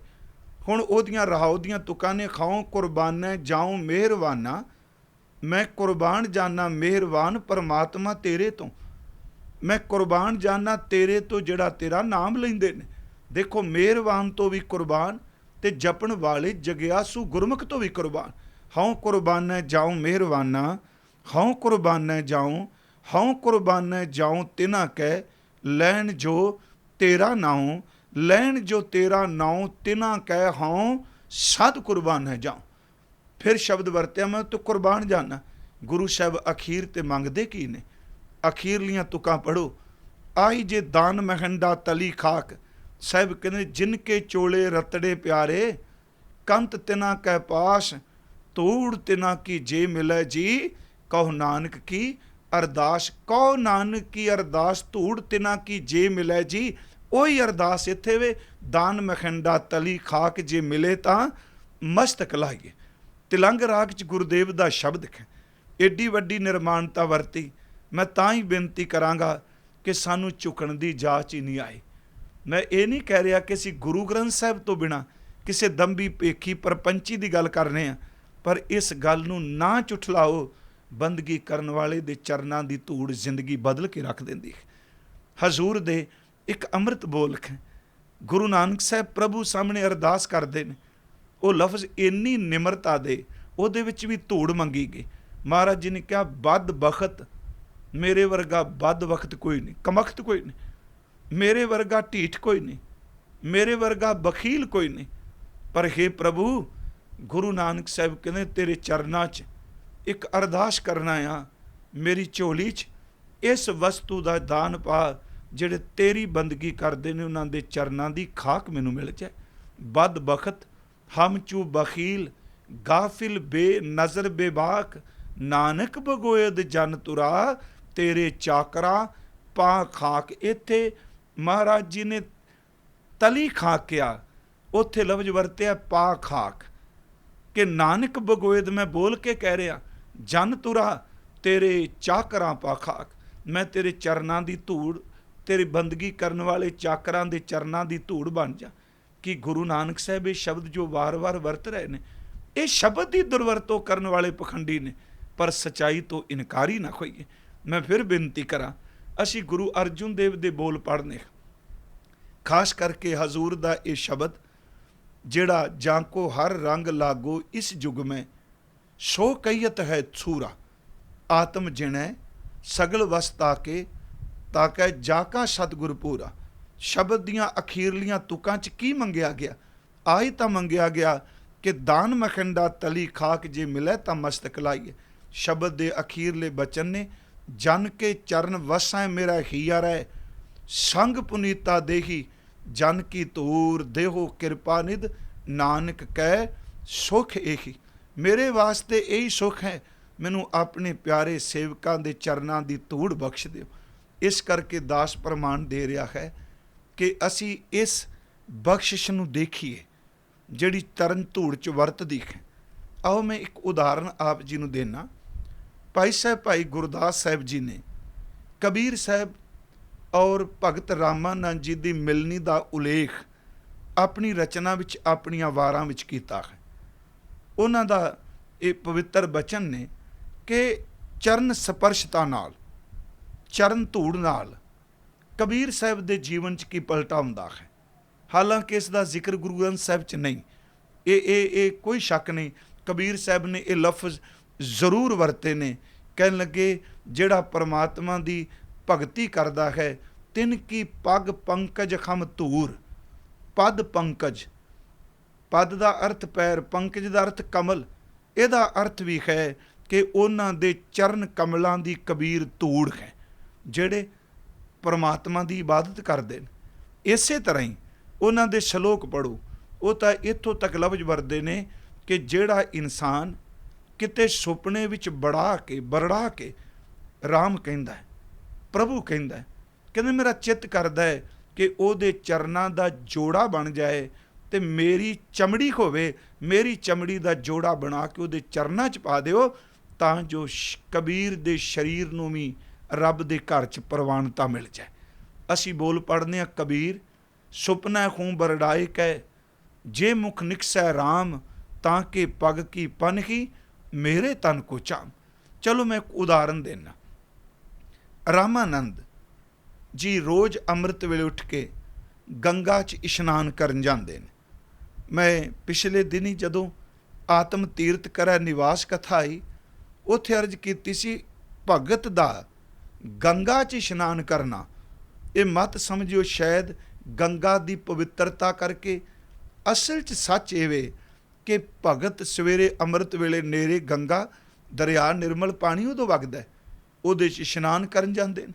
मैं ज़्यादा डिटेल च जांदा होया ना, इत्थों तक कि गुरु रामदास दे तां गुरु ग्रंथ साहिब च बोल ने।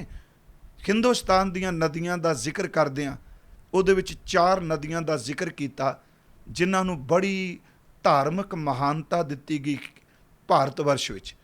उस विच गंगा, दूसरी जमुना, तीसरी सरस्वती, चौथी गोदावरी।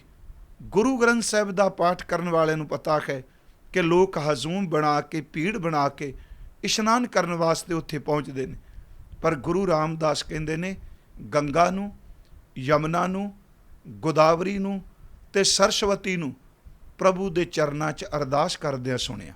सुनियो इहदे विच चरण धूड़ दी किन्नी महानता है। ये नदियां कह रही ने, हे प्रभु ये जीव पापां नाल भरे होए, पापां नाल लिबड़े होए, कुकर्मां नाल भरे होए आउंदे ने ते साडे च इशनान करके अपनी मैल उतारन दा यतन करदे ने। तू किरपा कर किसे बंदगी करन वाले दी धूड़ सानू बख्श दे, क्योंकि साडी मैल तां उतरेगी जे किसे दे बंदगी वाले दे चरनां दी धूड़ मिलेगी। इहदा मतलब कि सिमरन वाले दी धूड़ दी कितनी महानता है। तीर तो भी पवित्रता। गुरु ग्रंथ साहिब च शब्द है जी गंगा, जमुना, गोदावरी, सरस्वती। देखो मैं अपने कोलों कोई लफज जां किसी कम्यूनिटी दे, किसी धर्म दे धार्मिक आस्था ते चोट मारन की गल नहीं कर रहा। मैं कहना सच्चाई नूं समझो कि चरण धूड़ की महानता किन्नी बाणी च। गंगा, जमुना, गोदावरी, सरस्वती ते करें उद्यम, इत्थे उद्यम करदियां ने धूड़ साधु कहता है। साधु दे चरनां की धूड़ लई वो भी उतावलियां ने, उन्हां दी भी इच्छा है। गंगा, जमुना, गोदावरी, सरस्वती ते करे उदम धूड़ साधु की ताई किलविख मैल भरे परे खमरे विच। ये नदियां कह रही ने लोक पापां नाल भरे होए, मैल नाल भरे होए साडे विच आके डिगदे ने। किलविख मैल भरे परे खमरे विच, हमरी मैल साधु की धूर गवाई। साधु की धूर गवाई, दान मखंडा तली खाक जे मिला ता मस्तक लाइए। मैं अर्ज करा नामानंद जी इशनान करन जाते हैं, क्योंकि उन्होंने अपना शब्द है गुरु ग्रंथ साहिब च, कत जाइए रे घर लागो रंग, असी आत्म तीर्थ करे निवास जे प्रमाण लिया सी। इशनान करन जाते हैं। कबीर साहब बारे भाई गुरदास साहब कहते हैं कि वो जांदियां घाट ते लम्मे पए ने, रामानंद प्रभु चिंतन करते, परमात्मा की बंदगी करते, जदों गंगा के किनारे पहुँचते हैं उस वक्त उन्हां दा चरण एक मनुष्य मानव देही नाल स्पर्श करता है, जां उन्हां दे चरनां दीयां तलियां एक इंसान दे मत्थे नाल बॉडी नाल छूंदियां ने। हुण हनेरा है, भाई साहब की रचना चो बेनती कर रहे हैं, भावां उन्होंने उत्ते सतगुरु की स्पर्शता का जिक्र किया।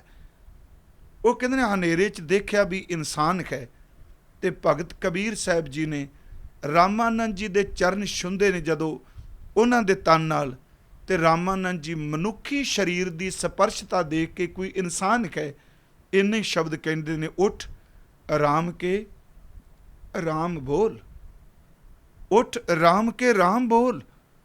भाई साहब कहते हैं उस स्पर्शता विच इन्नी को रूहानियत है कि कबीर साहब का जीवन इस तरह पलटदा है जिमें पारस लोहे नूं छू जाए तो सोना बन जाता है, जिमें चंदन की सुगंधी निम नूं छू जाए तो वही कुड़तन चली जाती है, इस तरह जिमें पशु प्रेत तो देवता बन जाता है। वो भी एक शौक है।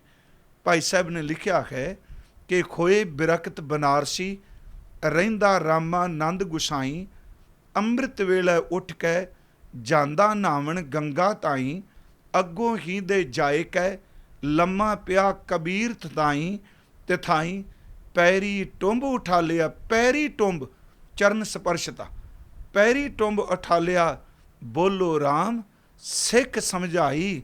ਕਹਿੰਦੇ ਨੇ ਜਿਉਂ ਲੋਹਾ ਪਾਰਸ ਛੁਵੇ ਚੰਦਨ ਵਾਸ, ਨਿੰਮ ਮਹਿਕਾਈ। ਕਹਿੰਦੇ ਨੇ ਆ ਜੇ ਉਸ ਧੂੜ ਦੀ ਬਖਸ਼ਿਸ਼, ਸਪਰਸ਼ਤਾ ਦੀ ਬਖਸ਼ਿਸ਼ ਕਿ ਜਿਹਦੇ ਵਿੱਚ ਨਾਮ ਚੱਲਦਾ, ਸਿਮਰਨ ਚੱਲਦਾ, ਬੰਦਗੀ ਚੱਲਦੀ। ਜਿਉਂ ਲੋਹਾ ਪਾਰਸ ਛੁਵੇ ਚੰਦਨ ਵਾਸ, ਨਿੰਮ ਮਹਿਕਾਈ। ਪਸ਼ੂ ਪਰੇਤੋਂ ਦੇਵ ਕਰ ਪੂਰੇ ਸਤਿਗੁਰ ਦੀ ਵਡਿਆਈ, ਝਰਨਾ ਝਰਦਾ ਨੀਚਰੋਂ ਗੁਰਮੁਖ ਬਾਣੀ ਅਘੜ ਕਢਾਈ। ਅੱਗੇ ਭਾਈ ਸਾਹਿਬ ਕਹਿੰਦੇ ਨੇ ਰਾਮ ਕਬੀਰੈ ਭੇਦ ਨਾ ਪਾਈ। ਮੈਂ ਸਿਰਫ ਇਹ ਬੇਨਤੀ ਕੀਤੀ ਹੈ कि गुरमत का ਸਾਹਿਤ पढ़न वाले गुरसिखो, कोई शक नहीं, पड़ियाँ पुड़ियाँ चरण धूड़ दियाँ बनाइयां होंदियां ने, असी घर च जाके चरण धूड़ वंडने पे।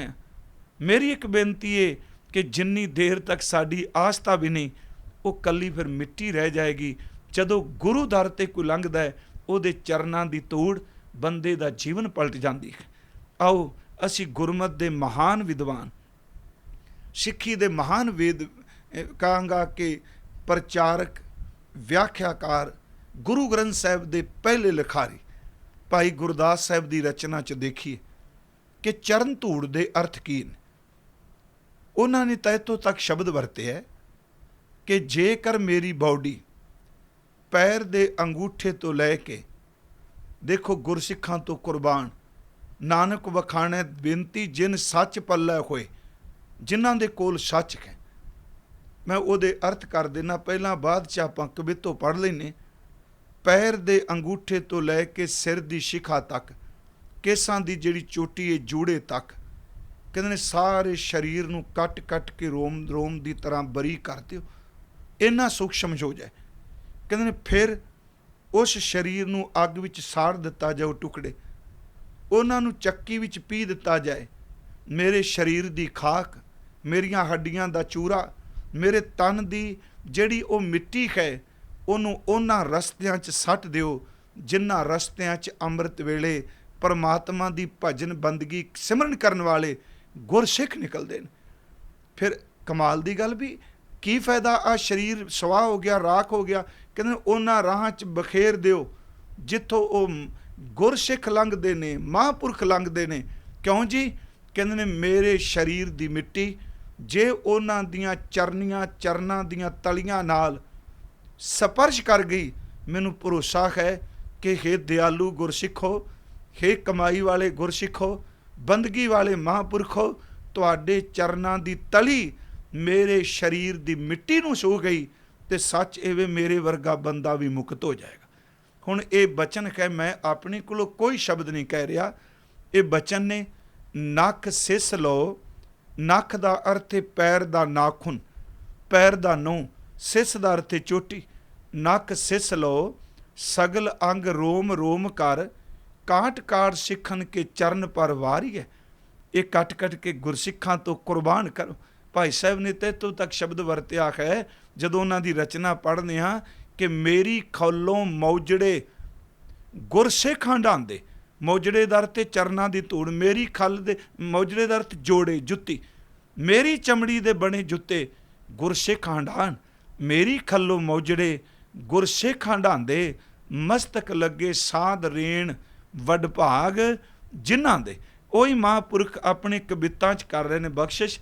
ਨੱਕ ਸਿਸ ਲਓ, ਸਗਲ ਅੰਗ ਰੋਮ ਰੋਮ ਕਰ, ਕਾਟ ਕਾਟ ਸਿੱਖਣ ਕੇ ਚਰਨ ਪਰਵਾਰੀਐ। ਅਗਨ ਜਲਾਏ ਫੁਨ ਪੀਸਨ ਪਸਾਏ ਤਾਹੇ, ਲੈ ਉਡੈ ਪਵਨ ਕੋਈ ਅਨਕ ਪ੍ਰਕਾਰੀਏ। ਅੱਗੇ ਸਾੜ ਦਿਓ, ਚੱਕੀ 'ਚ ਪੀ ਦਿਓ, ਹਵਾ ਇਹਨੂੰ ਲੈ ਕੇ ਉੱਡ ਜਾਏ। ਅਗਨ ਜਲਾਏ ਫੁਨ ਪੀਸਨ ਪਸਾਏ ਤਾਹੇ, ਲੈ ਉਡੈ ਪਵਨ ਕੋਈ ਅਨਕ ਪ੍ਰਕਾਰੀਐ। ਜਤ ਕਤ ਸਿੱਖ ਪੱਗ ਧਰੈ ਗੁਰ ਪੰਥ ਪ੍ਰਾਤ। ਇਸ ਤੁਕ ਵੱਲ ਧਿਆਨ ਦਿਆ ਜੇ। ਤਲੀ ਖਾਕ, ਦਾਨ ਮਖਿੰਡਾ ਤਲੀ ਖਾਕ। ਜਤ ਕਤ ਸਿੱਖ ਪੱਖ, ਆਪਣੇ ਚਰਨ ਸਿੱਖ ਜਿਨ੍ਹਾਂ ਰਸਤਿਆਂ ਤੋਂ ਲੰਘ ਕੇ ਗੁਰੂ ਦਰਬਾਰ ਜਾਂਦਾ, ਉੱਥੇ ਉੱਥੇ ਮੇਰੇ ਤਨ ਦੀ ਭਸਮ ਨੂੰ ਖਿਲਾਰ ਦਿਆ ਜੇ। ਮਹਾਰਾਜ ਜੀ ਦੇ ਬੋਲ, ਨੱਕ ਸਿਸ ਲਓ, ਸਗਲ ਅੰਗ ਰੋਮ ਰੋਮ ਕਰ, ਕਾਟ ਕਾਟ ਸਿਖਰ ਕੇ ਚਰਨ ਪਰਵਾਰੀਐ। ਅਗਨ ਜਲਾਏ ਫੁਨ ਪੀਸਨ ਪਸਾਏ ਤਾਹੇ, ਲੈ ਹੁਡੈ ਪਵਨ ਕੋਈ ਅਨਕ ਪ੍ਰਕਾਰੀਐ। ਜਤ ਕਤ ਸਿੱਖ ਪੱਗ ਧਰੈ ਪੰਥ ਪ੍ਰਾਤ, ਤਾਹੂ ਤਾਹੂ ਮਾਰਗ ਮੈਂ ਭਸਮ ਕੋ ਡਾਰੀਐ। ਮੇਰੀ ਰਾਖ ਉਤੇ ਸੱਟ ਦਿਓ, ਤੇ ਪਦ ਪਾਦਕ ਚਰਨ ਲਿਵ ਲਾਗੀ ਰਹੇ। ਦਇਆ ਕੈ ਦਇਆਲ ਮੋਹਿ ਪਤਿਤ ਉਧਾਰੀਐ। ਗਰੀਬਾਂ ਤੇ ਦਇਆ ਕਰਨ ਵਾਲੇ ਗੁਰਸਿੱਖੋ, ਤੁਹਾਡੇ ਚਰਨਾਂ ਦੀ ਸਪਰਸ਼ਤਾ ਮੇਰੇ ਵਰਗੇ ਪਾਪੀ ਦਾ ਪਾਰ ਉਤਾਰਾ ਕਰਦਾ। ਮੈਂ ਅਰਜ਼ ਕਰਾਂਗਾ, ਇਸ ਪੌੜੀ ਨੂੰ ਸ਼ਲੋਕਾਂ ਨਾਲ ਮਿਲਤ ਬਣਾ ਕੇ ਦੇਖੋ। ਗੁਰਦੇਵ ਦੇ ਬਚਨ, ਦਾਨ ਪੌੜੀ, ਦਾਨ ਮਹਿੰਡਾ ਤਲੀ ਖਾਕ। ਮੇਰੇ ਵਾਸਤੇ ਸਭ ਤੋਂ ਵੱਡਾ ਦਾਨ ਇਹ ਵੇ ਪ੍ਰਭੂ, ਹੇ ਪਰਮੇਸ਼ਵਰ, ਜਿਨ੍ਹਾਂ ਨੇ ਕੂੜ ਦੇ ਪਰਦੇ ਪਾੜ ਦਿੱਤੇ, ਕੂੜ ਦੀ ਪਾਲ ਤੋੜ ਦਿੱਤੀ, ਜਿਨ੍ਹਾਂ ਦੇ ਪੱਲੇ ਨਰੋਲ ਸੱਚ ਹੈ। ਦਾਨ ਮਹਿੰਡਾ ਤਲੀ ਖਾਕ, ਉਹਨਾਂ ਦੇ ਤਲੀਆਂ ਦੀ ਖਾਕ, ਉਹਨਾਂ ਦੇ ਪੈਰਾਂ ਦੀ ਖਾਕ, ਉਹਨਾਂ ਦੇ ਪੈਰਾਂ ਦੀ ਧੂੜ। ਕਿਰਪਾ ਕਰੋ, ਜੇ ਮਿਲੇ, ਜੇ ਕਿਤੇ ਉਹ ਮਹਾਂਪੁਰਖ ਕਮਾਈ ਵਾਲੇ ਕਿਤੇ ਮਿਲ ਜਾਣ, ਉਹ ਧੂੜ ਮੈਨੂੰ ਮਿਲ ਜਾਵੇ ਤਾਂ ਸਾਹਿਬ ਕਹਿੰਦੇ ਤਾਂ ਮਸਤਕ ਲਾਈਏ। ਮਸਤਕ ਦਾ ਅਰਥ ਹੈ ਮੱਥਾ। ਉਹਨਾਂ ਮਹਾਂਪੁਰਖਾਂ ਦੇ ਚਰਨਾਂ ਦੀ ਤਲੀਆਂ ਦੀ ਧੂੜ ਮਿਲ ਜਾਏ ਤੇ ਮੈਂ ਆਪਣੇ ਮਸਤਕ ਤੇ ਲਾਵਾਂ। ਦਾਨ ਮਖੰਡਾ ਤਲੀ ਖਾਕ, ਜੇ ਮਿਲੇ ਤਾਂ ਮਸਤਕ ਲਾਈਏ, ਕੂੜਾ ਲਾਲਚ ਛੱਡੀਏ। ਮਹਾਰਾਜ ਕਹਿੰਦੇ ਨੇ ਕਿ ਸੱਚ ਇਹ ਵੇ ਕਿ ਜੇ ਧੂੜ ਮਿਲੇ ਉਹ ਪਰਪੰਚ ਨਾ ਜਾਏ। ਭਾਈ ਸੱਜਣੋ, ਉਸ ਧੂੜ ਦੀ ਤੁਫੈਲਿਸ਼ ਇਹ ਕਿਰਪਾ ਹੋ ਜਾਏ ਕਿ ਜਿਹੜਾ ਝੂਠਾ ਲਾਲਚ ਹੈ ਨਾ, ਜਿਵੇਂ ਉੱਤੇ ਕੂੜ ਦਾ ਮਹਾਰਾਜ ਜੀ ਨੇ ਜ਼ਿਕਰ ਕੀਤਾ, ਕੂੜਾ ਲਾਲਚ ਛੱਡੀਏ, ਹੋਏ ਇੱਕ ਮਨ ਅਲਖ ਧਿਆਈਏ। ਇਹ ਪੌੜੀ ਦੀ ਦੂਸਰੀ ਤੁਕ ਹੈ ਜੀ। ਝੂਠਾ ਲਾਲਚ ਛੱਡ ਦਈਏ। ਝੂਠਾ ਲਾਲਚ ਇਹਦਾ ਮਤਲਬ ਜੋ ਕੂੜ ਵਿੱਚ ਪ੍ਰਵਿਰਤ ਕਰਦਾ ਹੈ, ਉਸ ਲਾਲਚ ਨੂੰ ਤਿਆਗ ਦੇ, ਛੱਡ ਦੇ। ਉਂਝ ਵੈਸੇ ਜਿਹੜਾ ਲਾਲਚ ਲਫ਼ਜ਼ ਹੈ, ਇਹਨੂੰ ਧਿਆਨ ਨਾਲ ਜੇ ਪੜ੍ਹੀਏ, ਇਹਦਾ ਅਰਥ ਹੈ ਜੋ ਪਰਮਾਤਮਾ ਨੇ ਆਪਣੇ ਕੋਲੋਂ ਬਖਸ਼ਿਸ਼ ਕੀਤਾ, ਉਸ ਆਪਣੀ ਮਿਲੀ ਕੋਈ ਦਾਤ ਤੇ ਸੰਤੁਸ਼ਟ ਜੋ ਉਹਨੇ ਦੇ ਦਿੱਤੀ, ਉਹਦੇ 'ਚ ਸੰਤੁਸ਼ਟ ਨਾ ਰਹਿ ਕੇ ਸੰਸਾਰ ਦੇ ਦੂਜੇ ਲੋਕਾਂ ਦੀ ਧਨ, ਜ਼ਮੀਨ, ਪਦਾਰਥ ਉੱਤੇ ਆਪਣੀ ਤਮਾ ਵਾਲੀ ਨਜ਼ਰ ਰੱਖਣੀ, ਇਹਨੂੰ ਲਾਲਚ ਕਹਿ ਸਕਨੇ। ਤੇ ਸੱਚ ਵੇ, ਜਿਹੜਾ ਬੰਦਾ ਕੂੜੇ ਲਾਲਚ ਫਸ ਜਾਂਦਾ ਹੈ, ਝੂਠੇ ਲਾਲਚ ਫਸ ਜਾਂਦਾ ਹੈ, ਉਹਦੀ ਜ਼ਿੰਦਗੀ ਵਿੱਚ ਛੁੱਟਣਾ ਬੜਾ ਮੁਸ਼ਕਲ ਹੋ ਜਾਂਦਾ। ਮੈਂ ਕਹਿੰਦਾ ਲਾਲਚ ਵਾਲੀ ਜਿਹੜੀ ਅੰਦਰ ਦੀ ਬਿਰਤੀ ਹੈ, ਜੇ ਇਹਨੂੰ ਚੇਂਜ ਕਰ ਲਿਆ ਜਾਏ ਥੋੜ੍ਹਾ ਜਿਹਾ, ਹੈ ਤਾਂ ਉਹੀ ਚੀਜ਼। ਇਸ ਸ਼ਕਤੀ ਦਾ ਮੂੰਹ ਬਦਲ ਦਈਏ। ਕਿਵੇਂ? ਜਿਵੇਂ ਹਰ ਬੰਦੇ ਨੂੰ ਇੱਛਾ ਹੈ ਕਿ ਮੈਂ ਇਸ ਮਹੀਨੇ 'ਚ ਇੰਨਾ ਕਮਾਇਆ, ਅਗਲੇ ਸਾਲ ਇੰਨਾ ਕਮਾਵਾਂ, ਲਾਲਚ ਹੀ ਹੈ ਨਾ। ਜੇ ਕਿਤੇ ਢਲਦੇ ਹੋਏ ਜ਼ਿੰਦਗੀ ਦੇ ਦਿਨਾਂ 'ਚ ਇਸ ਤਰ੍ਹਾਂ ਬਣਾ ਲਈਏ ਕਿ ਜਿਉਂ-ਜਿਉਂ ਉਮਰ ਢਲਦੀ ਪਈ ਹੈ ਤਿਉਂ-ਤਿਉਂ ਮੇਰੇ ਜੀਵਨ 'ਚ ਪਰਮਾਤਮਾ ਦੀ ਬੰਦਗੀ, ਸਿਮਰਨ, ਇਬਾਦਤ ਮੈਂ ਵੱਧ ਤੋਂ ਵੱਧ ਇਕੱਠਾ ਕਰਨਾ ਹੈ, ਤੇ ਸੱਚ ਇਹ ਵੇ ਕਿ ਅੰਦਰ ਬਖਸ਼ਿਸ਼ ਵਰਤੇਗੀ। ਪਰ ਜੇ ਕਹੀਏ ਜੀ ਇਸ ਲਾਲਚ ਵਿੱਚ ਫਸ ਕੇ ਸਾਡਾ ਛੁਟਕਾਰਾ, ਸਵਾਲ ਹੀ ਨਹੀਂ ਪੈਦਾ ਹੁੰਦਾ। ਮੈਂ ਚਲੋ ਇੱਕ ਉਦਾਹਰਨ ਬਾਣੀ 'ਚ ਹੋਰ ਦੇ ਦੇਣਾ। ਕੂੜਾ ਲਾਲਚ ਕਈ ਵਾਰੀ ਬੰਦੇ ਨੂੰ ਇਹੋ ਜਿਹਾ ਫਸਾਉਂਦਾ ਹੈ ਕਿ ਵੱਡੇ ਵੱਡੇ ਸਿਆਣੇ, ਚਲਾਕ, ਚੁਸਤ, ਸਿਆਣਪ ਵਾਲੇ ਬੰਦੇ ਉਹ ਵੀ ਲਾਲਚ ਦੇ ਬੰਧਨ ਵਿੱਚ ਨੱਚਦੇ ਦੇਖੇ। ਇਹ ਨਚਾਉਂਦਾ ਹੈ, ਸੰਤੋਖ ਅੰਦਰ ਨੂੰ ਟਿਕਾਉਂਦਾ ਹੈ, ਲਾਲਚ ਨਚਾਉਂਦਾ ਹੈ। ਬਾਣੀ 'ਚ ਇੱਕ ਪ੍ਰਮਾਣ ਗੁਰੂ ਗ੍ਰੰਥ ਸਾਹਿਬ ਵਿੱਚ ਬੜੀ ਬੜੀ ਆਇਆ ਹੈ। ਕਬੀਰ ਸਾਹਿਬ ਨੇ ਇਹਦੀ ਵਰਤੋਂ ਵੀ ਆਪਣੀ ਰਚਨਾ 'ਚ ਕੀਤੀ ਹੈ। ਤੁਸੀਂ ਦੇਖਦੇ ਹੋ ਬਾਂਦਰ ਬਹੁਤ ਚੰਚਲ ਜਾਨਵਰ ਹੈ, ਬੜਾ ਸ਼ੋਲਾ ਚਲਾਕ ਹੈ। ਜਿਹੜਾ ਅੱਤ ਦਾ ਚਲਾਕ ਜਾਨਵਰ ਹੈ, ਤੁਸੀਂ ਦੇਖਦੇ ਹੋ ਉਹਦੇ ਗਲ 'ਚ ਪਾਈ ਕੋਈ ਸੰਗਲੀ, ਉਹ ਇਸ ਇੱਕ ਬੰਦੇ ਦੇ ਇਸ਼ਾਰਿਆਂ 'ਤੇ ਉਹ ਨੱਚਦਾ ਵੀ ਏ, ਉਹ ਟੱਪਦਾ ਵੀ ਏ। ਕਈ ਵਾਰੀ ਤੁਸੀਂ ਦੇਖਦੇ ਹੋ ਕਲੰਦਰ ਜਦੋਂ ਕਹਿੰਦਾ ਬਾਂਦਰ ਨੂੰ, ਉਹ ਕਲਾਬਾਜ਼ੀਆਂ ਵੀ ਮਾਰਦਾ। ਉਹਦੇ ਕਹਿਣ 'ਤੇ ਕਈ ਤਰ੍ਹਾਂ ਦੇ ਉਹ ਆਪਣੇ ਸਰੀਰ ਦੇ ਐਕਸ਼ਨ ਕਰਦਾ ਹੈ, ਬੜਾ ਚਲਾਕ। ਗੁਰੂ ਗ੍ਰੰਥ ਸਾਹਿਬ ਨੇ ਕਿਹਾ ਉਹਦੇ ਨੱਚਣ ਦਾ ਕਾਰਨ ਉਹਦੇ ਲਾਲਚ ਦੀ ਤ੍ਰਿਸ਼ਨਾ ਦੀ ਗੁਲਾਮੀ ਹੈ। ਜਦੋਂ ਬਾਂਦਰ ਨੂੰ ਪਕੜਦੇ ਸਨ ਪੁਰਾਤਨ ਸਮੇਂ, ਜਿੱਥੇ ਬਾਂਦਰ ਬਹੁਤ ਉਹਨੇ ਜੰਗਲ ਵੀ ਜਾਣਾ, ਇੱਕ ਉਹ ਬਰਤਨ ਲੈ ਲੈਂਦੇ ਸਨ ਮਿੱਟੀ ਦਾ। ਉਸ ਬਰਤਨ ਦਾ ਮੂੰਹ ਜਿਹੜਾ ਸੀ ਉਹ ਉੱਪਰੋਂ ਸੌੜਾ ਹੁੰਦਾ ਸੀ, ਥੱਲਿਓਂ ਬਰਤਨ ਦਾ ਆਕਾਰ ਵੱਡਾ ਹੋਣਾ, ਤੇ ਪਕੜਨ ਵਾਲਿਆਂ ਨੇ ਉਸ ਮਿੱਟੀ ਦੇ ਬਰਤਨ ਵਿੱਚ ਭੁੱਜੇ ਹੋਏ ਛੋਲੇ ਚਨੇ ਪਾ ਦੇਣੇ। ਬਾਂਦਰ ਆਇਆ, ਆਪ ਪਕੜਨ ਵਾਲਾ ਕਲੰਦਰ ਲੁਕ ਗਿਆ।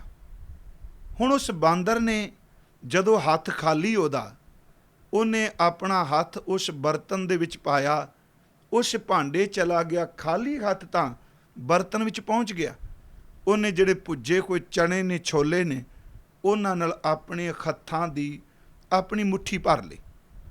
ਹੁਣ ਕੁਦਰਤੀ ਤੌਰ 'ਤੇ ਖਾਲੀ ਹੱਥ, ਛੋਟੇ ਮੂੰਹ ਵਾਲੇ ਬਰਤਨ, ਛੋਟੇ ਆਕਾਰ ਵਾਲਾ ਜੋ ਮੂੰਹ, ਉਹਦੇ ਵਿੱਚ ਧੱਸ ਜਾਏਗਾ। ਜਦੋਂ ਮੁੱਠੀ ਵਿੱਚ ਚਣੇ ਹੋਣਗੇ, ਕੁਦਰਤੀ ਤੌਰ 'ਤੇ ਹੱਥ ਦੀ ਮੁੱਠੀ ਦਾ ਆਕਾਰ ਵੱਢੇਗਾ।